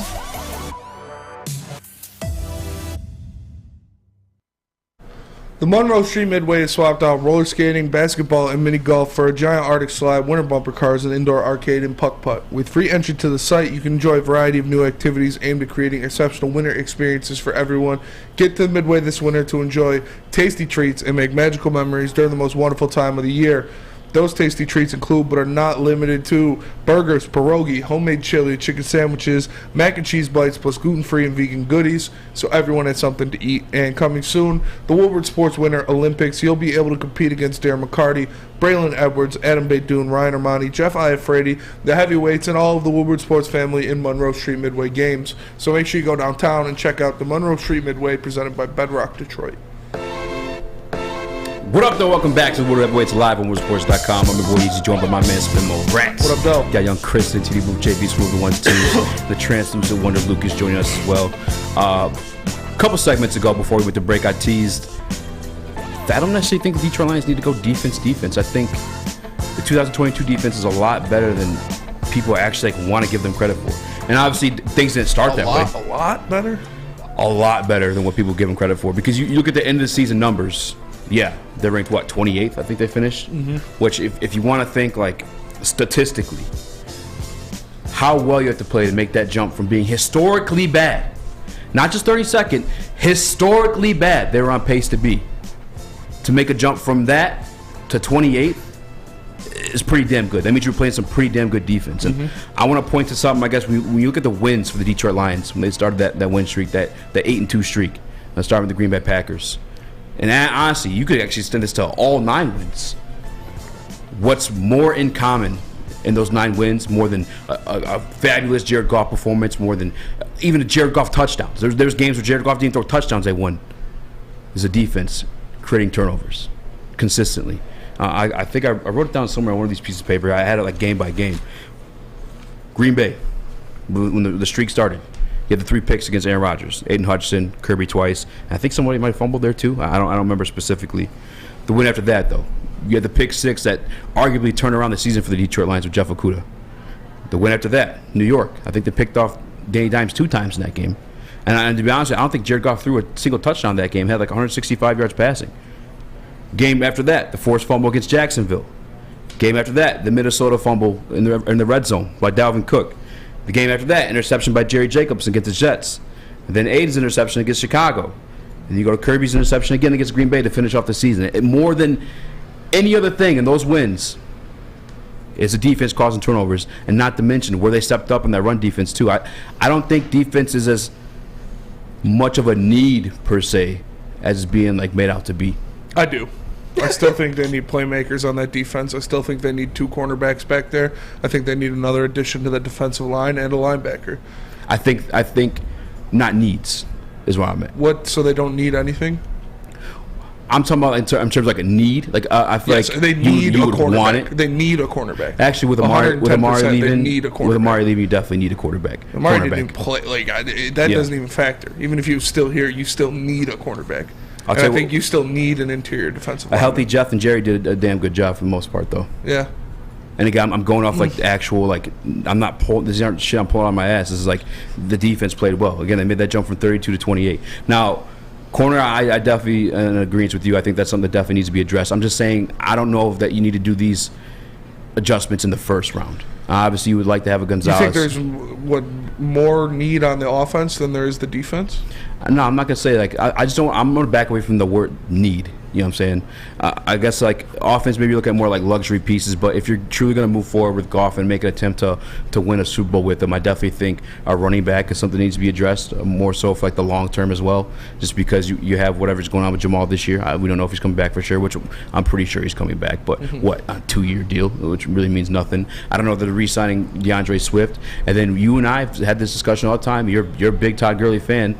The best version of Jared Goff is when he has a run game, a consistent run game. And I feel like if you get him a every down back or third down back or just a stud, I mean that's gonna last beyond Jared Goff, even if we don't re-sign him. Second round running back guy though. You never draft a running back in the first round. Yep. Now you think they should do that over a cornerback or a defensive lineman? I'm not saying over cornerback specifically. I still would go, but I'm saying the defense approach that everybody wants. They want to go defense, or some people are just going defense. Like, no, again, when you sit back, relax, and you look at how this season went. Again, it's the youngest team in the league, the youngest defense for damn sure. They progressed as they got their feet underneath them and learned a little bit more of the game. Better. Now, they're getting after the quarterback more. I definitely want to add some talent in that backfield, though. I definitely want to keep the turnover streak going. Guys that can make play on a football or at least force a quarterback to throw the other way where somebody else can make a play on it. But I just don't – I'm not completely sold on the defense approach, I should say. Cornerback is definitely the one position more than any of them I'd want to address. I feel like linebacker, you saw what Alex Anzalone could do in a season where he kind of stays healthy with, again, the second season with these guys. Malcolm's obviously going to emerge. He can probably be even a lot more better than he was this year, too, especially in coverage. We know him personally. That's a personal goal of his. Yeah. That's what he wanted all season, was just an interception more than anything else. The defense's approach is the one I'm like – I'm not like in love with it, I'm not mad at it at all. I think that is where the team needs the most help is the defense. And you talk about these guys, Isaiah Buggs, Alex Anzalone, Jerry Jacobs, like playing well under this coaching staff. Like imagine if they got some real top flight talent and how good they would look then. Like as much as I love what Alex Anzalone did, he's not a top linebacker in the NFL. He's not a top talent in the NFL. So if you go out there and you get an actual top talent, you put him with that same coaching staff that made Anzalone get 125 tackles and play great, it would only be better. And maybe you wouldn't start off as a historically bad defense. Maybe you would get a couple wins in the early season and be in the playoffs. So I think their biggest needs are on defense, and I think it is cornerback and defensive tackle. Yeah, so the biggest need on the team probably is, I would say, corner. Yeah. Especially the departure of Monty. You have Jeff. I definitely understand like wanting to grab offense and wanting to bolster what you do best, and the running back situation is dicey, but I do believe they're going to bring Jamal back. They still got Swift for another year. Craig Reynolds was hurt for the majority of the year. I think he can be a good piece. We don't know what they're going to do with Justin Jackson, and running backs, you could find them anywhere in the NFL draft. Yeah. And I'm not even necessarily like saying like this needs. I'm not even necessarily like using the word need or for like offense and or defense. I guess I'm asking people to be more open-minded to if the offensive approach, if that's what ends up happening. Especially when you look at like some of the talent that's there on the offensive side of the ball. You know that may be there, especially around pick 18. With pick 6, I'm with you. I want the cornerback, whether that's Christian Gonzalez or Devon Witherspoon. Give me one of those guys, especially because your future with Jeff Okudah is uncertain, and that's something you need to lock down for the future. But around pick 18, some of the receivers I've seen that might be around there. Some of the running, I can't believe I've been seeing like Bijan right around there. Yeah, I'm open to it. Hell, you guys already know I'm open to the quarterback situation too. I just don't know that one of those guys is going to be available there as well. Would you have beef if they went offense at all? 18? No, I wouldn't be mad at all. I'm 100% down with whatever Brad Holmes does because it's going to turn out well at the end. But their needs are on defense, in my opinion. You said something along the lines as offense as well. Yeah, I mean, I think, obviously, I agree with Spencer that the needs are 100% on defense. Like, we need defense. Yeah. But we have to expand it out, analyze. We have free agency as well, and we also have Brad Holmes with a lot of picks this year. So if we take offense early, that also helps our defense because it's going to put up more points and I'll take pressure off them. So what I think we do is we take a cornerback with the first pick, and then whether it's Bijan, Quentin Johnston, or another wide receiver that we can say, okay, we were good on offense and now we're going to be great. Let's take what we did and let's make it a little bit better on offense. Let's take our defense and let's make it a lot better. And it's just we have the picks and we have the GM to do that. I just don't see – I think it speeds up the process because – we won't be having to go get a free agent wide receiver or running back to take us to that next level so we have a running game like the Eagles or a passing game like the Bengals. I mean, I know the Bengals are in the AFC, but you get what I'm saying. We can just be elite at everything, and we can go out and get the position that we aren't elite at on defense next year in free agency. Yeah, I mean, it is such a tough spot to be in and try and predict like what this team is going to do because they actually do have some money to go shopping in free agency a bit. And listen to Brad Holmes like exit press conference, it kind of sound like there's going to be like a similar approach to what he's done in years past. But for being honest about what he's done in years past, it's worked. I mean, Deshaun Elliott was a pleasant surprise for us. Charles Harris, the year he actually got to play, was a pleasant surprise for us as well. I'm trying to think of like free agent busts that he's. I mean, Kaminsky they claimed off waivers. Like Brad Holmes is him, bro. Yeah. Like we praised him for the draft. But let's not forget these pieces he's grabbed in free agency. Alex Anzalone's season last year too. Like he's been able to find these guys. And it's not just like big money dudes. These are backups from other organizations that he's bringing in here, and they can play. Brad Holmes, bro. I'm tripping out thinking about this out loud, but like he is him. Yeah. He really is.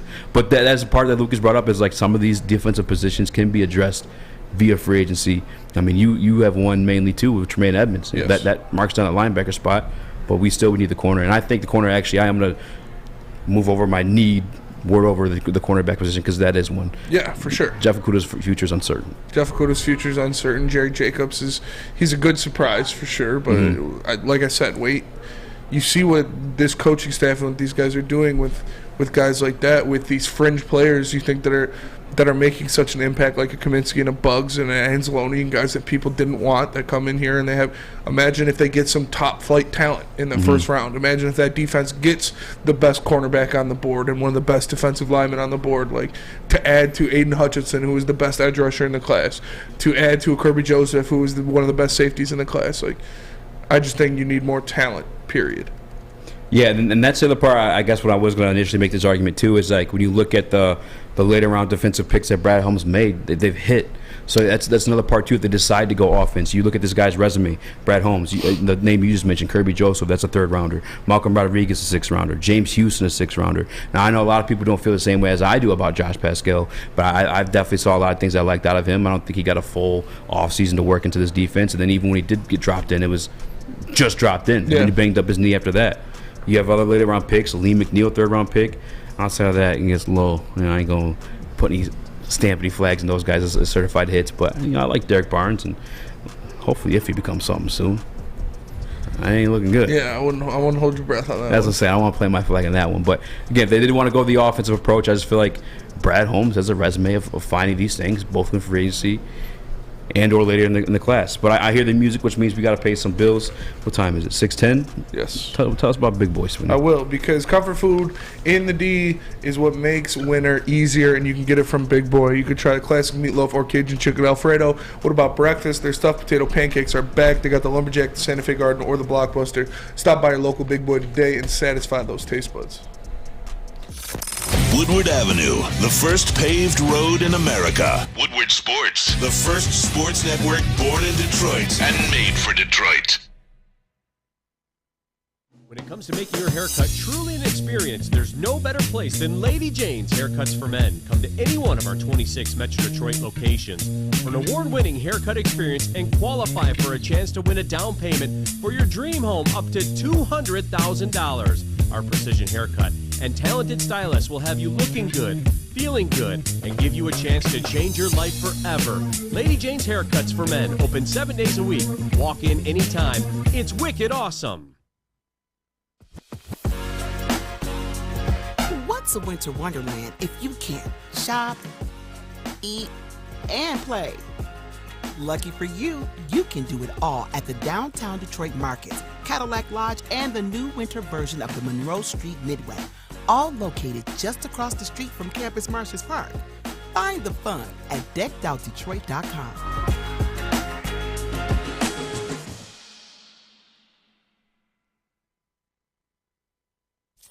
Have an opinion? Make sure it's seen and heard. Corner, jumper, tweet us, hop on the YouTube chat, slide in the DMS at Woodward Sports on all social media. Chili Peppers Tanning is where you can go to not look like Lukas. Chili Peppers Tanning is the cleanest salons in the D, with spotless, sanitized rooms, trained and certified tanning professionals. You know they got the Pepper Club where they offer all the best deals and they beat all competitors by $5. $5? $5, easy. Don't forget to pick up Australian Gold, Designer Skin, Caltan, Swedish Beauty Lotions, all great options for you. ChiliPeppersTanning.com, the hottest bulbs, the hottest deals, the darkest tans. Once again, it's ChiliPeppersTanning.com. .com. Get dope like Lukas. Get white like Lukas. Get white like Lukas. Or not white, like Lukas. What up, though? Welcome back to the Woodward. It's live on WoodwardSports.com. If you guys haven't already, please make sure you guys hit the like button, support the boys. I'm your boy Eazy, joined by my guy Spin More Rex. What up, though? Yeah, young Chris, JB Smooth, and young Lukas. JB, you've been kind of quiet today. I know your can's back up. Where are you feeling with defense, or offense, then defense the rest of the way? What do you think about the Detroit Lions draft? I wouldn't mind just going defense first, but I can see, the conversation of going offense as well. But I think defense is the key first need right here in entering this draft. Whatever you want to do afterwards and, second round moving on, I'm all good with. But as you guys said, in Holmes we trust. So whatever or whoever he picks in those rounds, you got to be happy with. They're going to hit eventually, whether that's during the next season or the following one. So you got to be happy either way.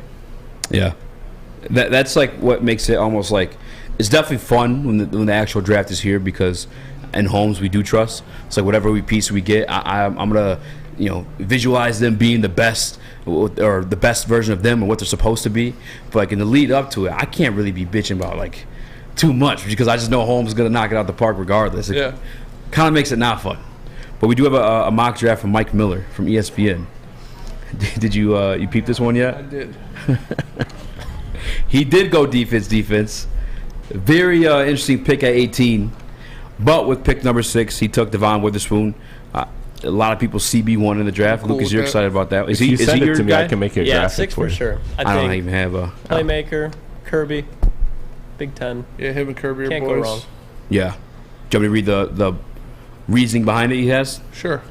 All right. This is the top-ranked cornerback in the class, goes to the Lions, and Witherspoon is exactly what the team needs. Is a physical, sticky cover man with instincts and ball skills. He's 6'1" and only 180 pounds, but he plays much bigger and is the best open-field tackler among this group of corners. Plus, he allowed just 2 completions over 20 yards all season to go with his 3 interceptions. Damn. That last part is. Yeah. That last part gets you a little excited. The Lions are another team that could trade back with a quarterback-needy club, but the risk there is sliding back too far and missing out on the top cornerback in the class after allowing a league-high 6.2 yards per play in 2022. The front office and coaching staff are aligned on Jared Goff continuing as a signal caller. This is the move and the best move to improve the team. I have no arguments. No. That's the one. If we're doing mock drafts today, that's probably the guy that I'm picking. I'm cool with that.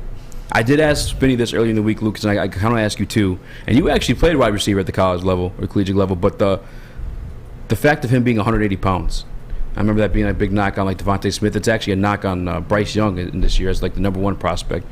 Does that concern you at all?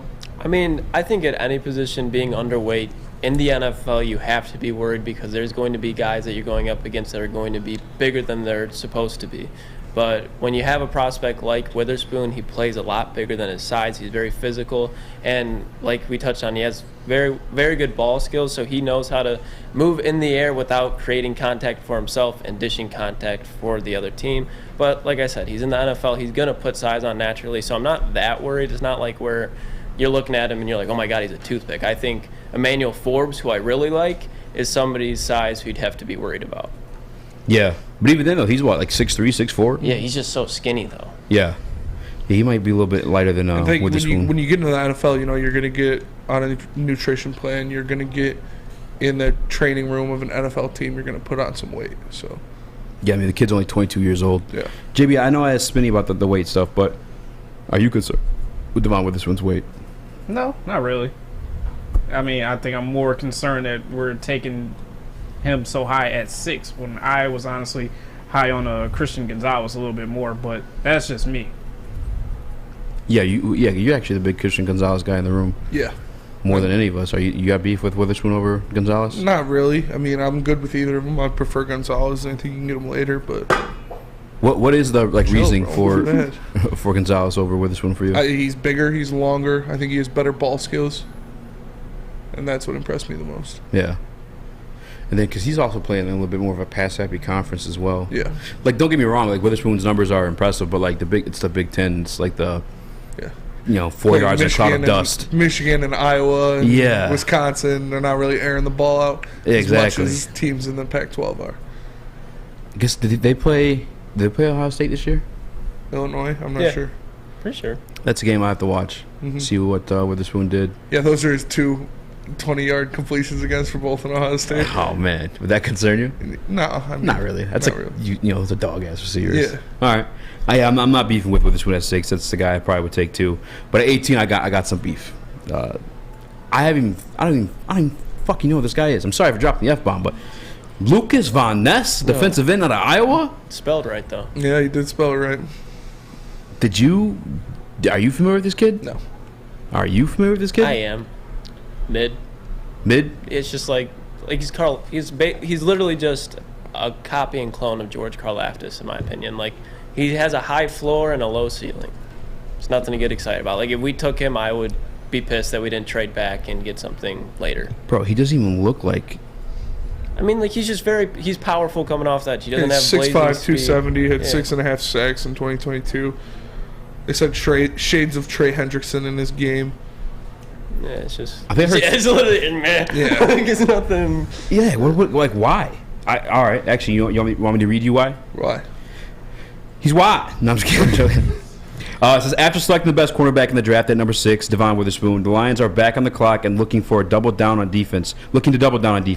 Van Ness is a raw pass rusher after playing sparingly at Iowa. Dude, he didn't even play full-time, but he performed well enough to notch 6.5 sacks in 2022 and 7 in 2021. The 6'5", 270-pound defensive end has shades of Trey Hendrickson to his game, which is why he's seen as a potential first-rounder despite not starting for the Buckeyes. This dude wasn't even a starter. No, he played for Iowa. I'm sorry. Hawkeyes. I apologize. I said Buckeyes. All right.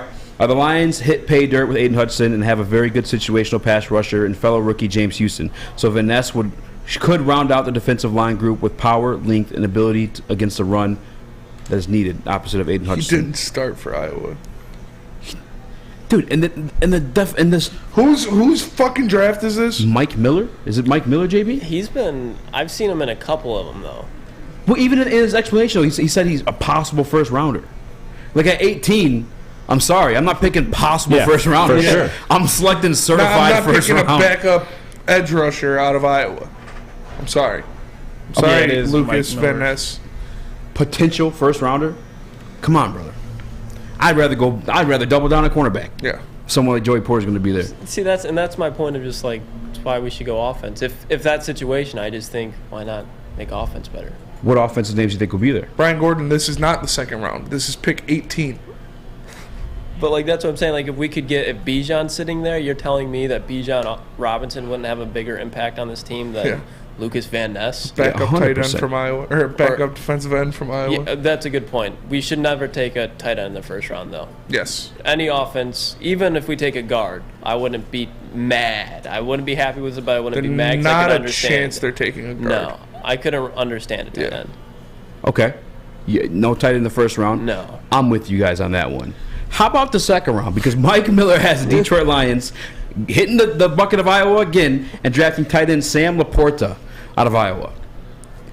Is there no wherewithal what the Detroit Lions did last year? Yeah. Did Ben Johnson not have, was there a 4-touchdown performance out of Shane Zylstra? Yep.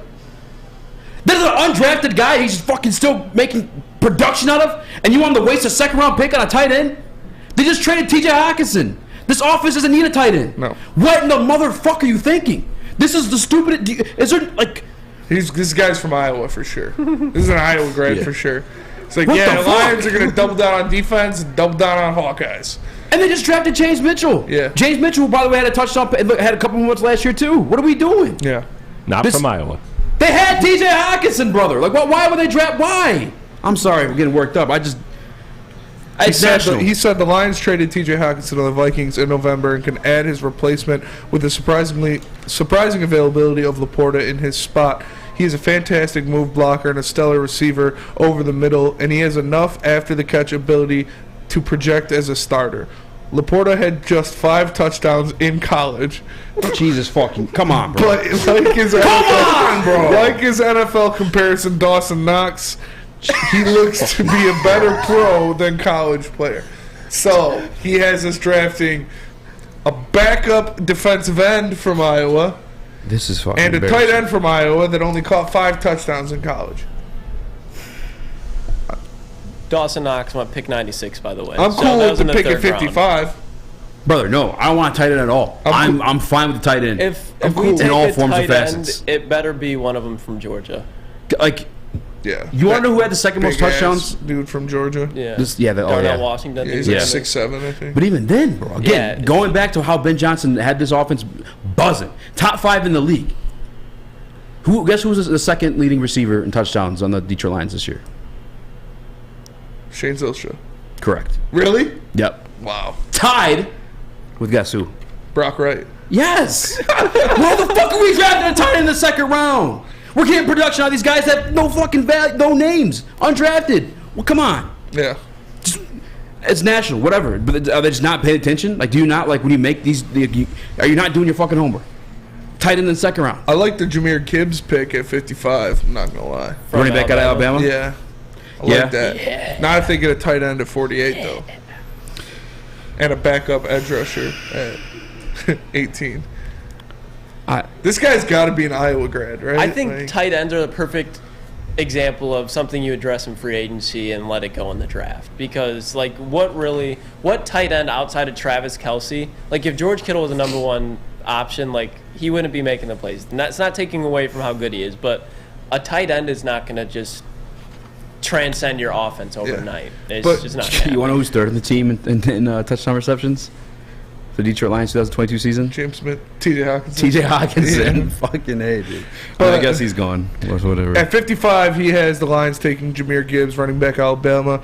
He says the running back room in Detroit is highly dependent on Jamal Williams, who is hitting free agency as he turns 28. Williams might be a candidate on a short-term deal, but DeAndre Swift hasn't developed into a true RB1 candidate. Gibbs is a fantastic receiver out of the backfield and a slashing runner, was compared to Alvin Kamara by one scout I talked to recently, although I see more of Tony Pollard in him.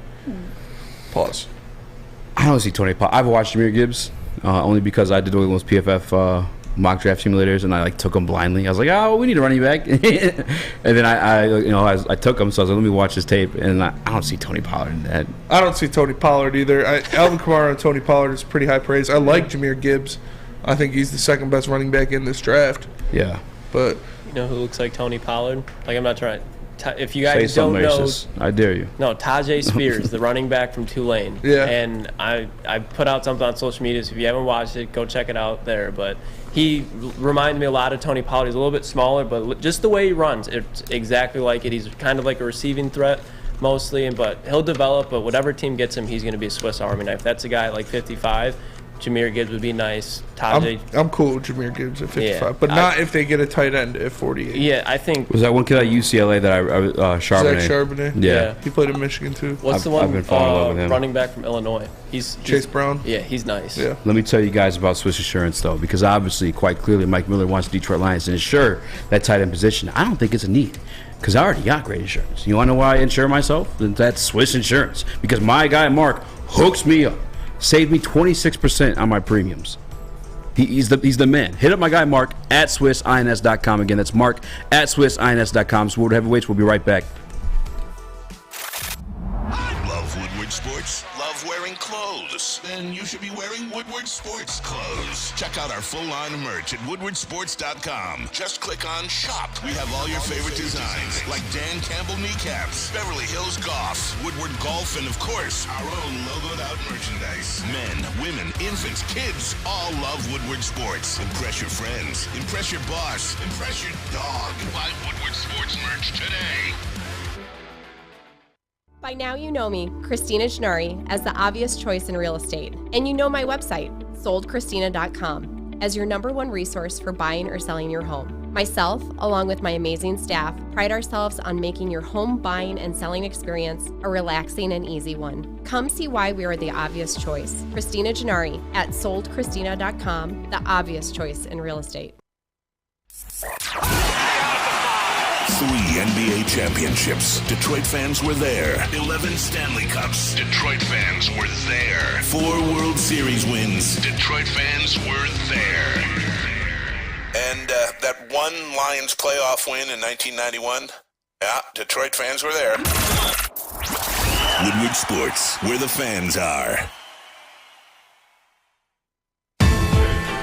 What up, there? Welcome back to the Woodward Heavyweights live on WoodwardSports.com. I'm your boy Eazy, joined by my man Spin Mo Rex. Hello. We got Young Chris in TD Booth, JV Smooth, and we kidnapped the translucent Lucas. That's a little bit of a tongue twister. Translucent Lucas. Say that 10 times fast. Translucent Lucas. Like 10 times fast. Translucent Lucas, translucent Lucas, translucent Lucas, translucent Lucas. Lucas, you try. Translucent Lucas, translucent Faster, Lucas, come on. Translucent Lucas, translucent. Yeah, I can't do it. I can't do it either. That's pretty impressive, Spin. Thank you. Translucent Lucas, translucent Lucas, translucent Lucas. Trans Lucas. Yeah, I want to apologize to anybody that had kids listening during the last segment. I look. Kids don't watch our show. I'm a Detroit Lions fan, obviously. I'm in the Detroit Lions gear right now as we speak. I have PTSD when it comes to tight end position alone, but when you add in the fact that the second leading touchdown receivers on this Detroit Lions team from 2022 that ranked top 5 in offense is Both tight ends. Yeah. 2 of them tied, and then you go to the third most is another. Oh man, just tell me you don't know what the hell was going on without telling me you don't know what the hell's going on here in Detroit. I mean, this is a top 5 offense. You think you would have studied a little bit of it, or you looked and seen the defense was ranked 28th, and I don't know, man, poke around some defense a little bit more. Yeah, maybe. I'll relax. I'm sorry if I'm just going too hard on this thing, but geez Louise, bro. He's a big Hawkeye fan. Clearly. Yeah. And then the Lucas Von Ness guy at 18, in your synopsis, whatever the hell you want to call it, potential first rounder. At 18, I'm taking a potential first rounder. They do this shit for clicks, bro. Yeah. There's just no, that just makes working. zero. And I mean, it is working. Here I am talking, bitching about it. But goddamn, can we do better? We just go on a darkness retreat with Aaron Rodgers. I need mock it. draft. I need it after that. Darkness. All right, we'll move off of that. Tomorrow, you want to do mock drafts tomorrow? You want to do a little 3-rounder? Sure. Why you do it like that? I don't know. Mock drafts are boring. Mock drafts are boring. You could at least do one. I did one during the commercial break. I was working on it. I got Will Levis, Tyree Wilson available to me. Nobody gives a shit about your mock drafts. Don't say that's funny because we're going to have to do a lot of mock drafts this offseason. Yeah. Let's short your mouth. I'm just going to keep doing the same one over and over. You want an off-season topic? Huh? You want an off-season topic to talk about right now? Hit me. If you could steal one player from a division rival, I'm taking Justin Jefferson now. Right? That's the obvious. Yeah, that was my answer. That's fucked up, but that's the obvious answer. Yeah. I need somebody else. Drew Alexander. All right. What from the Bears? I looked at the Bears. I was like, oh man, maybe Eddie Jackson. I mean, he's probably their best player. I'm gonna look it up right now. Even though you don't need a safety. Who would you take, Lucas? Thinking. Chase Claypool. Absolutely not. I'm Man, very much anti-Chase Claypool. Darnell Mooney.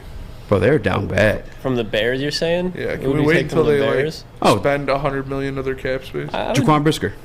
Oh yeah, I was just say Brisker. Eddie Jackson's better. Who's their? I can't think of their corner's name. Which His one? last name's Johnson. Jalen Johnson. Jalen Johnson's a dog. If I had to go Bears. Sounds like made up. Packers, I'd go Christian Watson probably. Then Vikings. I don't know. They had a nice corner, rookie corner. Booth. I like Booth a lot. Oh, yeah, Booth was supposed to be a guy. Yeah. He Give me Justin Fields. He's supposed to be like top 10 originally, wasn't People he? will be, Justin Fields, he's a running back. What? If I said I wanted Justin Fields, that's how people would react. No. Oh, Justin Fields. Yeah. Really? What did you think I said? For some reason, I thought you were saying Justin Jefferson. Because he was coming off Justin of Vikings Jefferson would pick. be the obvious answer. Is it really Justin Fields? No. Like I said, it'd probably be Eddie Jackson. I don't want to get disrespectful here. Get disrespectful. All right, fuck it, I'm getting disrespectful. Would you take Justin Fields over Jared Goff? In this offense, like think of what we have as an offensive line, receiving core. Like he's working with fucking nothing in Chicago for right now. a rental, like one game. No, I'm saying like for their careers. Yeah, like, I mean, I'd take just Jared right now, Goff. like I'd take Jared Goff right now. I think Jared Goff's a better quarterback right now. But Fields. This gets more interesting actually with Lukas, because Lukas, you're from Ohio. You're an Ohio State fan. Would you rather have Jared Goff? He likes Justin Fields a lot too. Or Justin Fields? I like Jared Goff, but I would take Justin Fields in today's NFL and the Detroit Lions weapons, because especially with J-Mo, like Justin Fields is having to run because he does not, for one, have an offensive coordinator on that staff to save his life. They have no offensive sense whatsoever. They don't have weapons to get it to on the outside consistently. So when you give him into an offense where all he has to do is check it down, and then just imagine what we could do if Goff had legs, because Justin Fields' arm isn't like it's I just bad. pictured Goff with no legs.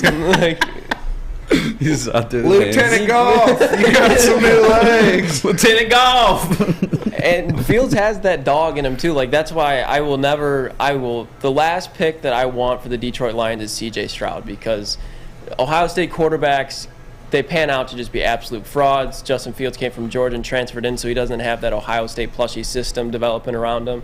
And you can just tell, like, he wants to win, and he'll do what he has to do to try to win. There's just not a lot around him. Yeah. And Trey says Justin Fields is going to be better. I agree. I think he will be better eventually, but I think Jared Goff's a better option right now. That's like I'm saying. If I'm picking one player off the Bears, it'll probably be Eddie Jackson. That's what I'm saying. Like, I still had Roquan. I feel like in the evaluation of Justin Fields, like some people or Khalil Herbert. Hi, King in Overboard Sports Chat says Lucas definitely says those people. Oh my god, it's terrible. I like Khalil Herbert a lot, narrative. so maybe it'd be him. Who? Yeah. Khalil Herbert. I do like Khalil Herbert a lot too. David Montgomery's a free agent this season as well. I wouldn't mind taking a flyer at him. What kind of contract do you think he's going to demand though? I don't even know. I don't want to guess running back contracts. Like 6 or 7 mil. Yeah, they're so weird. I don't know because he's young too. He probably want a little bit more. Yeah, maybe he'll go back. They do have a lot of money. Trey Adams says Eazy would take Cole Kmet. No. All right. See, I see. You almost got me just now. I almost went off on it. Okay. Wait, you don't like Cole Kmet? I like Cole Kmet, but he was showing me the tight end They thing. got nobody else me. on the Bears. He's probably their best player on offense. That's what I was gonna say before. Like people try to boo boo on Justin Fields. Like take a minute and just ponder like the fact that we just try to think of like who we would snipe from the roster, and you're literally like, I guess maybe Eddie Jackson. Yeah, like that's maybe Darnell Mooney. That's like what he's working with, and you know. Darnell Mooney was hurt. The ghost of Roquan Smith. Yeah, the ghost of Roquan Smith. Can I take a draft pick from him? Yeah. Or like, can I take like a player's salary out of their like salary cap? Like, let me get $16 million of their salary cap. Yeah, I'll take their number 1 overall pick. Yeah. Can I get the training staff? Let me just get them to come over here. Yeah. Who are you taking, JB? Actually, I'm taking Fields, Dalvin Cook, and Jair Alexander. I like that. Damn, so you taking Fields over JG? Yeah. Damn, your initials are they're so close. Yeah. JGJB. Make cool shirts. What's the reasoning? As you guys said, I just think long term he'll be a better talent.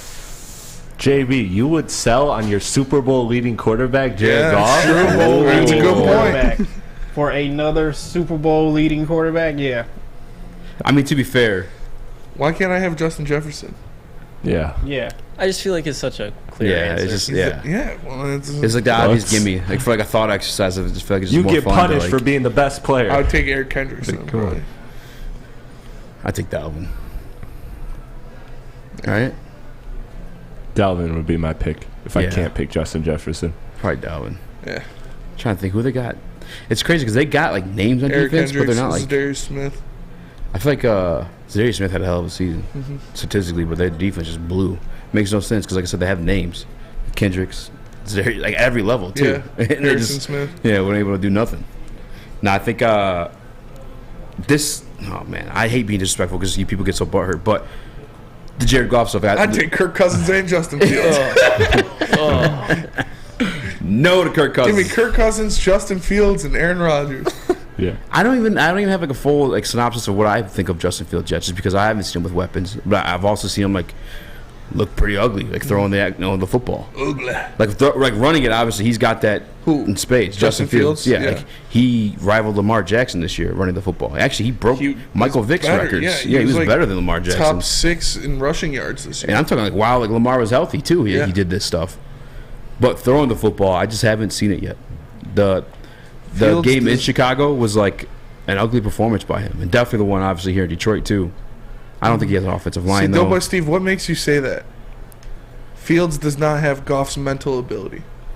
Like what does that even mean? I don't to read a defense. Dude, Goff's persevering without legs out here, son. Fields could never, bro.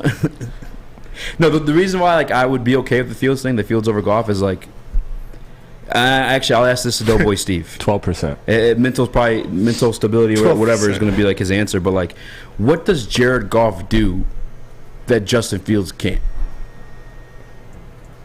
I would say take up 12% of your cap. Make consistent throws. Consistently make throws over the middle.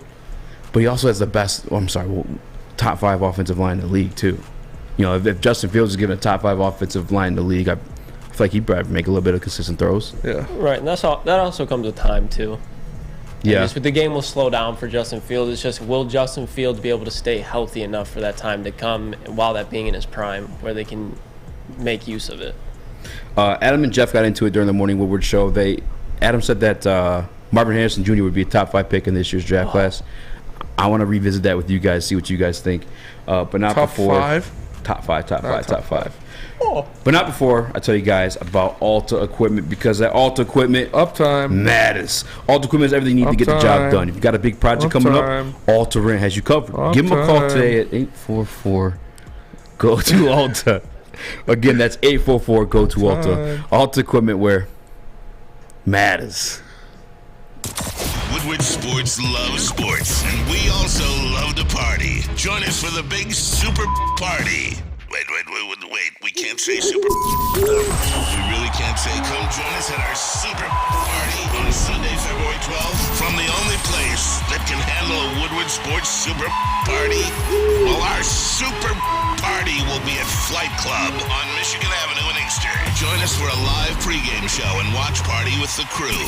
Enjoy a halftime buffet, DJs, the Woodward Sports family, and more entertainment. You don't want to miss the big game with Woodward Sports. Get there early. This event will reach capacity. Come celebrate the Lions season and enjoy the final game of the year in style. See you Super Sunday at Flight Club.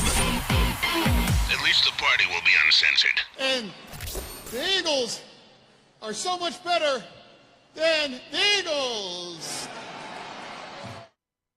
At work and at home, we're there with smarter security solutions. Featuring complete automation with customized alerts and more. For over 90 years, we've been the company that's been counted on to protect what matters most, all with personalized service and care. Right now, for a limited time, receive a free video device plus free installation with a new home system. Guardian Alarm. We protect Michigan.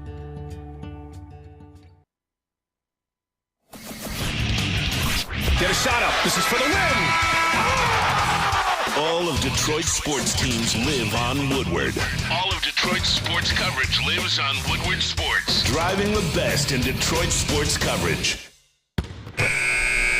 What up, though? Welcome back to Woodward Heavyweights live on Oversports.com. If you guys haven't already, please make sure you hit that like button, support the boys. I'm Ja Eazy, joined by my guy Spin More Rex. Hello. Young Chris, JV Smooth, Lukas joined the show. Couple comments to Uber Sports chat on the Justin Fields topic. Corey Berry says Goff hate entering another stratosphere right now. Eric Lynn answered Goff is consistent, more experienced. That's true. That's true so far. Don Rivera, with more time in the pocket, it affects the QB timing. I agree, Eazy. Give Fields our O-line, and Fields is probably a different player. Corey Berry. If Fields is half the player y'all say he is, he doesn't need an offensive line. What? I don't know. That's stupid. Did you not? Hold on. Can you solo okay me for this one? Real quick. I can do that. Actually, you leave it open too. I don't care. The best quarterback in the league, undoubtedly, which this year now, Patrick Mahomes. Yes. Patrick Mahomes without our offensive line in the Super Bowl against Tom Brady. Got obliterated. Didn't do dick. Every single quarterback. I don't care how good they are. Needs an offensive line. That's just a wild take to have there. That's crazy. That's crazy. I love you, Eric. Thank you for tapping into the show. Make sure you guys hit the like button. But that's pretty crazy. Corey. What did I say? Carrie? You said Eric. Oh. Eric Berry was the safety. Who got cancer, came back and was still a beast. Yeah. I love that guy. Eric Berry was the man. He was a beast. He's the Gronk stopper. Paul Thomas, with the offensive line, Fields would still not be able to throw. Bears are probably not keeping him. I don't get it. The Bears literally said they were keeping him. Yeah. They have the number 1 overall pick where they could grab a quarterback. And they said, we're not getting a quarterback. Doughboy Steve, how do we know the problem is in Chicago is not Fields, is not running the offense? We really don't know.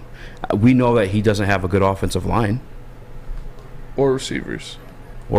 I do like Darnell Mooney. Yeah, but he's injured for a majority of last year. Yeah. I'm just saying, like, Fields would be a different guy with this offensive line, for sure. Yeah, for sure. I don't know what he is as a thrower. I can't for sure say that he's going to be better than Brian Gordon said. We're just naming everybody. Yeah, Ben NFL Gordon, players, Eric Berry. yeah. We got some legends in the chat. Yeah. Brian Shout Gordon out. says Eazy bought that Detroit snapback from the local Chaldean at the liquor store. And he hooked me up too. Yeah. I got it with my Crown Royal. I don't get to support local business, man. It's another brown man supporting another brown man. Ain't nothing wrong with that. All right, before we went to break, I wanted to tease the question that Adam and Jeff got into it this morning. Yeah. Actually, Mikey, they tag team though. They got him jumping out of his chair and everything. Who? Mikey and Jeff. Really? Yeah. Oh, you didn't see it? No. Oh, I'm not gonna lie. They got him. They got his ass. I don't really get worked up like that outside of like when I'm going to the chat, but like in person, no one's really pressed him like that. Yeah. But he said that Marvin Harrison Jr. would be a top 5 pick in this year's class if he's coming out. No. No? No. Yeah, I think I'm with you. Like, no. He'd be top 10, but not top 5. You're an Ohio State guy, Lukas. 100%. And this isn't like even Ohio State bias, but you don't think Houston would pick him up in a heartbeat? No. They don't even have a quarterback. Houston would be a bad example, but like if he would be a top, yeah, that was bad. But he would no doubt be a top 5 prospect, and what he is doing at Ohio State He'd be is a top 5 prospect, but he wouldn't be a top 5 pick. But that's what I'm saying. Like if you're a smart GM in today's NFL and you are lacking a wide receiver, especially the Bears, like I don't think it would be that dumb. Let's say Will Anderson's a year later, or Marvin Harrison's a year sooner. It would not be that dumb if you truly think about it for them to take Marvin Harrison at 1. Because first of all, they have all that cap space. You have Justin Fields, who does not have any weapons, so that's going to keep him more protected because he's not running for his life. And if you look at how Marvin Harrison's developed, he's been around NFL guys his whole life because his dad is Marvin Harrison. So he's been doing this for a long time. When he gets to the league, he's going to know how the league works, and he's going to be exactly like Justin Jefferson or Jamar Chase. And we saw what happened when the Bengals got Jamar Chase. And especially with the secondaries in the NFC North, it would be easy money for them to instantly revamp the rebuild in today's NFL, because what is a defender really going to do in today's NFL compared to what Justin Jefferson or Jamar Chase does? I can't believe I let you even talk. How did I even let you talk for that long? You would take Marvin Harrison, 100%. number one. Watch you are on crack cocaine, sir. Name the last time a wide receiver went one overall. The last time that we've seen a prospect like him, I would say, is Jamar Chase, and I think it would be silly to say that Jamar Chase would be dumb to be taken at number one. You would not take You wouldn't even take Jamar Chase number NFL, one. yes, you would. I don't think you would. I don't. What happens if you take Justin Jefferson off the Vikings, compared to if you take their middle linebacker off there? If you were to take, you're not taking a middle linebacker. We're talking about Will Anderson Jr. here. Okay, so if you take Deebo Samuel off the 49ers, what happens if you take Fred Nick Warner? They still operate. Yeah, it'd be a bigger detriment. Yeah, it'd be bigger. You guys, I understand. Deebo but if you guys literally truly misses think games about, all the time already. If you think about what happens if you take free agency, you're not going to find a wide receiver for the price of Marvin Harrison Jr. ever. You can find two linebackers that can equate to what Will Anderson can do over time. You're not going to find a wide receiver that has a natural skill set. You're never going to find a wide receiver that can do Jamar Chase, Justin Jefferson. Marvin Harrison is just one of those prospects that if you need help on offense, which the Bears do, and they have $93 million in cap space, and they have the number one pick so they can get a Drew Sanders or one of those guys in the second round, it's not that dumb because it's helping more than just one spot. It's helping your defense because it's allowing your offense to be on the field longer. No. It's keeping Justin Fields safer. It's opening up the game. It's not as dumb as you think. I understand it sounds like a reach, but if you actually think about it, because you can trade back and still get him at like 6. I don't think you top could. 5 I really was don't already think like you could, because was like sketchy. You're saying 1 overall? If you were going to be locked in, I don't think the impact that D, Will Anderson would have on your defense, I think, is the same impact that Marvin Harrison would have on your offense. No. Okay. Listen, you're a fan of Detroit Lions, right? I am. I would love to see Marvin. If we took Marvin Harrison 1 and we Marvin Harrison and wide receivers alone are one of the only positions in football that are dependent on another player to succeed. That's so is a linebacker and a defensive end. No, they can go, a defensive end can go make his own thing. They beat a blocker and they rip the quarterback's head off. And then the wide receiver can't do anything if the quarterback's sitting on his ass. One more they thing can't do anything. Detroit Lions fan, correct? Yes. Who's the second greatest Detroit Lion of all time? Calvin Johnson. And then he's probably top 5 receiver all time as well. Where did he go? Top 3. Been to the playoffs 3 times in his life. Yeah. You don't. A wide receiver. That's literally a guy who's top 5 all time. Is Matthew Stafford a good quarterback as well? Yes. He was okay. You're taking the edge rusher 110. Deebo Samuel missing from the 49ers is way less detrimental than Joey Bosa missing from that 49ers defense. I don't think about what happens with how loaded. So we're going to go back to where you have to widen it out into the big picture and why this would actually be a smart move is because with the cap space the Bears have coming up, they have $93 million, which they can use to trade, vice versa, to get those other for a guy picks. like T. Higgins that's on the market. But T. Higgins is not going to be able to do what Marvin Harrison does whatsoever. Marvin Harrison is on a different level to T. Higgins, and I like T. Higgins. Marvin Harrison is a guy that is going to be a top 3 receiver that is going to be like, why did we let him slide past us? In my opinion, I live by if you have a top 3 pick, you get one of the 3 most important positions in football, which is a quarterback, someone to protect the quarterback, or somebody to kill the quarterback. And if you don't need one of those, then you trade out of it.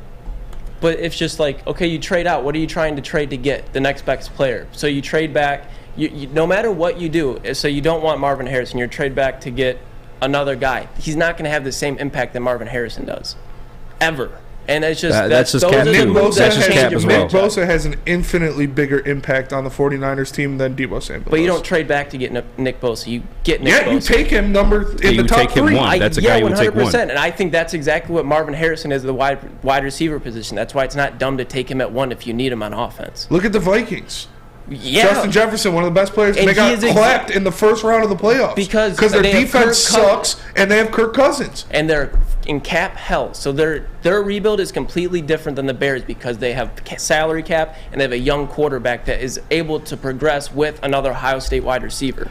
All right, off the top of your head, give me your top 5 wide receivers in the league right now. In order?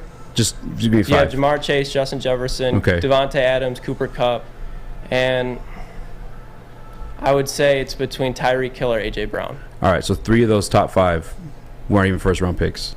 I understand like that. Wide receiver and maybe running back, I feel like more than any other position like you could find later in the draft. Edge rusher, not as much. Like if I ask you to name like the top 5 edge rushers, actually let's do it for shits and giggles. That'd be Myles Garrett, Nick Bosa. First round. TJ Watt. End of first round or second round? He might be in the second round. Michael Parsons. First round. And Khalil Mack. Once upon a time, Khalil Mack. Yeah, once upon a time, Khalil Mack. Yeah. Aiden Hutchinson. Maybe Max Crosby. I'm missing somebody. Max Crosby up there, but I don't think he's top 5. I wouldn't put him top 5. The whole point is like the value of an edge rusher is definitely there at one where like you can find that value of a wide receiver more likely later in the draft. We got to go to break, but we'll come back and argue. But not before Spain tells us about Planet Fitness. Planet Fitness. It's the planet of fitness. Speak about it. And it is also the home of the judgment-free zone where you can work out in a non-intimidating, judgment-free atmosphere. The gym that has always been known for being clean is now cleaner than ever, and you can get a full-body workout in just 30 minutes in the 30-minute circuit. All memberships include fitness training. You can get all of that for just $10 a month. And right now, February 6th through the 16th, bring your big fitness energy. That big fitness. You can join for only $1 down and $10 a month. Hurry, the offer ends soon. And remember, $1 down, $10 a month. Join in club or online at planetfitness.com. It's Planet Fitness, where your fitness is essential. Make sure you download the Woodward Sports app in the App Store and the Google Play Store today. Take Woodward Sports with you wherever you go and listen live on your phone or mobile device.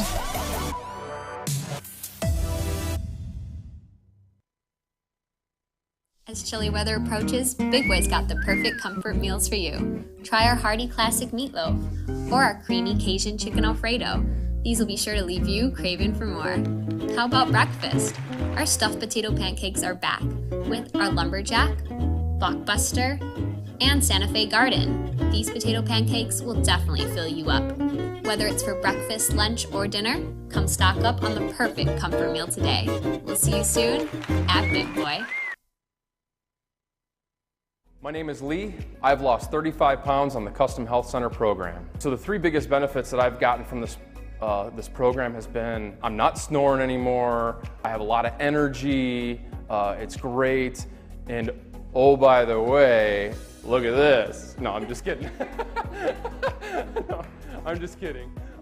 Call us at 844-789-THIN or visit CustomHealthCenters.com for a free consultation and get started for as little as $5 a day.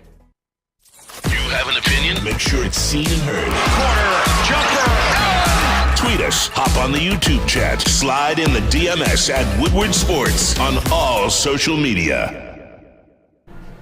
Fowling Warehouse in Hamtramck is the home of the original football bowling pin game called Fowling. Multiple different ways you can play. They've got $12 open unlimited play and $120 private lane reservation. And I actually just went out there on a date with Crystal X not too long ago. It was a great time. And if you're thirsty, they got a $2 mystery beer vending machine and multiple fully loaded bars for you to choose from. So make sure you go check them out in Hamtramck or visit them online at fowlingwarehouse.com. Tiptoe through the window. I'm sorry. Why did you start singing it? I was singing that during the break. What was that? That movie scared me. That's the most terrifying movie I've ever seen in my life. It's dude, same. It's a very scary movie. And you want to hear some real shit? The Darth Maul as demon. He pops up in the background. When I was probably like 14, one of my best friends was telling me like on the bus, whatever. He's like, this dude like that. The whole premise of that movie, pretty much like what he told me on the bus, well before that movie came out.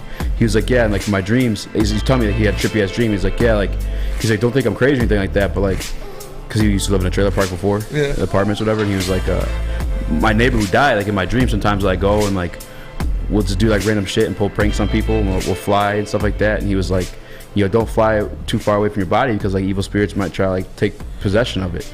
And then he wanted to fly like somewhere like he's never been before. And then he's like, well, he told me not to go far from my body. And his neighbor was like getting like really mad and aggressive with him. And then he woke up and he's off his bed. Fucking fast forward. I'm sorry for dropping an F-bomb. 5 years later, that movie comes out. Yeah. I'm like, dude, that's why it scared me so much. I'm like, this shit's real. Yeah, dude. Ghosts are real. That shit tripping. My friend's house was super haunted. Why you say that? Super haunted. Because every time we were sleeping at night, we hear screaming. No, like there's some wild shit in there. Freaky ass ghosts. Like real wild shit. Like what? You would take a receiver number one. Yeah. Like I guess you can like. You are kind of like ghostly. You say it. That'll do it. But like, I don't know. I'll tell you off air. For real? Is that wild? I don't want to sound crazy. Yeah. I just said something I thought was crazy. It's more crazy than that. Okay. Like way more crazy. Is it like some shit actually like went down? There's a little extra this one too. I didn't want to like some legitimate like paranormal activity shit that like shook me. I was like, oh fuck! Like a couple times in that house. Damn. King Horse, easy. Usually stories have a beginning and an end, and the middle is usually interesting. Casper the Toledo Ghost. Damn. Casper the Toledo Ghost. Fucked up. All right, before we went to break, we have the whole argument. A wild argument on your side. I'm doubling down. Wide receiver number 1 overall. Mm-hmm. You were on crack cocaine, sir. I completely. I'm not saying you are dumb from where you're coming from, but I'm saying definitely not the dumb one in this scenario. I love you though. The NFL is. You can't be looking at what everybody is doing 100%. now. I think you have to look at what people are doing and finding success in, and try to make that into your own organization. And the 100%. Bears, they have so much cap. And in today's NFL, who's the best player in the NFC North? Justin Jefferson. And there's Jair Alexander, Aaron Rodgers, Justin Fields, but you would take Justin Jefferson because you know he's the most impactful person when he's on the field. And when you're taking the guy at number 1, in today's NFL, a wide receiver can be the most impactful person on the field, and Marvin Harrison is one of the... What do you mean, no? If Justin Jefferson... It's just as he said, you're depending on a quarterback. Like poor Justin Jefferson's dealing with Kirk Cousins right now. A quarterback's the most impactful position on the field because you're looking at Patrick Mahomes, who just won the AFC Championship with 3 backups and a broken leg. I'm sorry. No, you're fine. I'm just like trying to think about what I'm saying. You're good. But like I know it's not as seen, but so does the defensive end, because if the defensive tackle is getting blown off his fucking ass every play, there's going to be a wide open lane and the defensive end is not going to be able to do anything. Like every position in football relies on another position to do their job. Yes, a wide receiver can, but at the same time, offensive coordinators know how to get the wide receiver open, and if the quarterback is not good, they're going to find a new one. And Marvin Harrison is going to be in the league for a time where they're going to make sure he gets a good quarterback. But no other position in football, like, it's literally dependent. It literally depends. Like you can, if you need a good offensive line to be a running back, but you can still make some moves in the backfield and get to the line of scrimmage. You need some help on the defensive line if you want to be a good pass rusher, but you could still just overpower someone and attack the quarterback and get the sack. If you are a wide receiver and your quarterback gets sacked, there is nothing you can do unless you have the ball in your hands. Jamar Chase, arguably the number 1 receiver in the league last year, literally in the Super Bowl. Super Bowl was closed out by a defender in Aaron Donald. Yeah, but they also got got there because of Jamar Chase. Like, they had a terrible offensive T. Higgins, Tyler Boyd. They had Joe Burrow the year before, and Jamar the dude Chase tore his ACL because he didn't have any transcendental targets to work around with the offensive line. When you have that guy where you can, you know what, fuck it, and he's wide open and he can make a juke move and run 7 yards on the field, which Marvin Harrison can. He's more athletic than Jamar Chase, but Jamar Chase is way more polished. So Marvin Harrison has all the potential to be a game-breaking player, and it's just, like, it makes no sense to, like, if a guy is going to go down as a Hall of Fame wide receiver, which I know it's early to say, but Marvin Harrison, I'm not even trying to be an Ohio State stan. Like, he is an insanely good wide receiver, and he's going to be... No, I'm just kidding. Like I said, he would be a top 5 prospect for sure, but he wouldn't be a top 5 pick. Yeah. We can agree to disagree so I don't take up the rest of the time. Yeah, well, there's no more time because that'll do it for us today. We appreciate you all tapping in and watching the Woodward Heavyweights live on WoodwardSports.com. For the man to my left, and one we speak Eazy, Chris Platty in the TD booth, JB Smooth on the ones and twos, our boy Lukas Klotz in the Maz chair. I am Spencer Exter. We are the Woodward Heavyweights. We'll catch you guys tomorrow. Peace.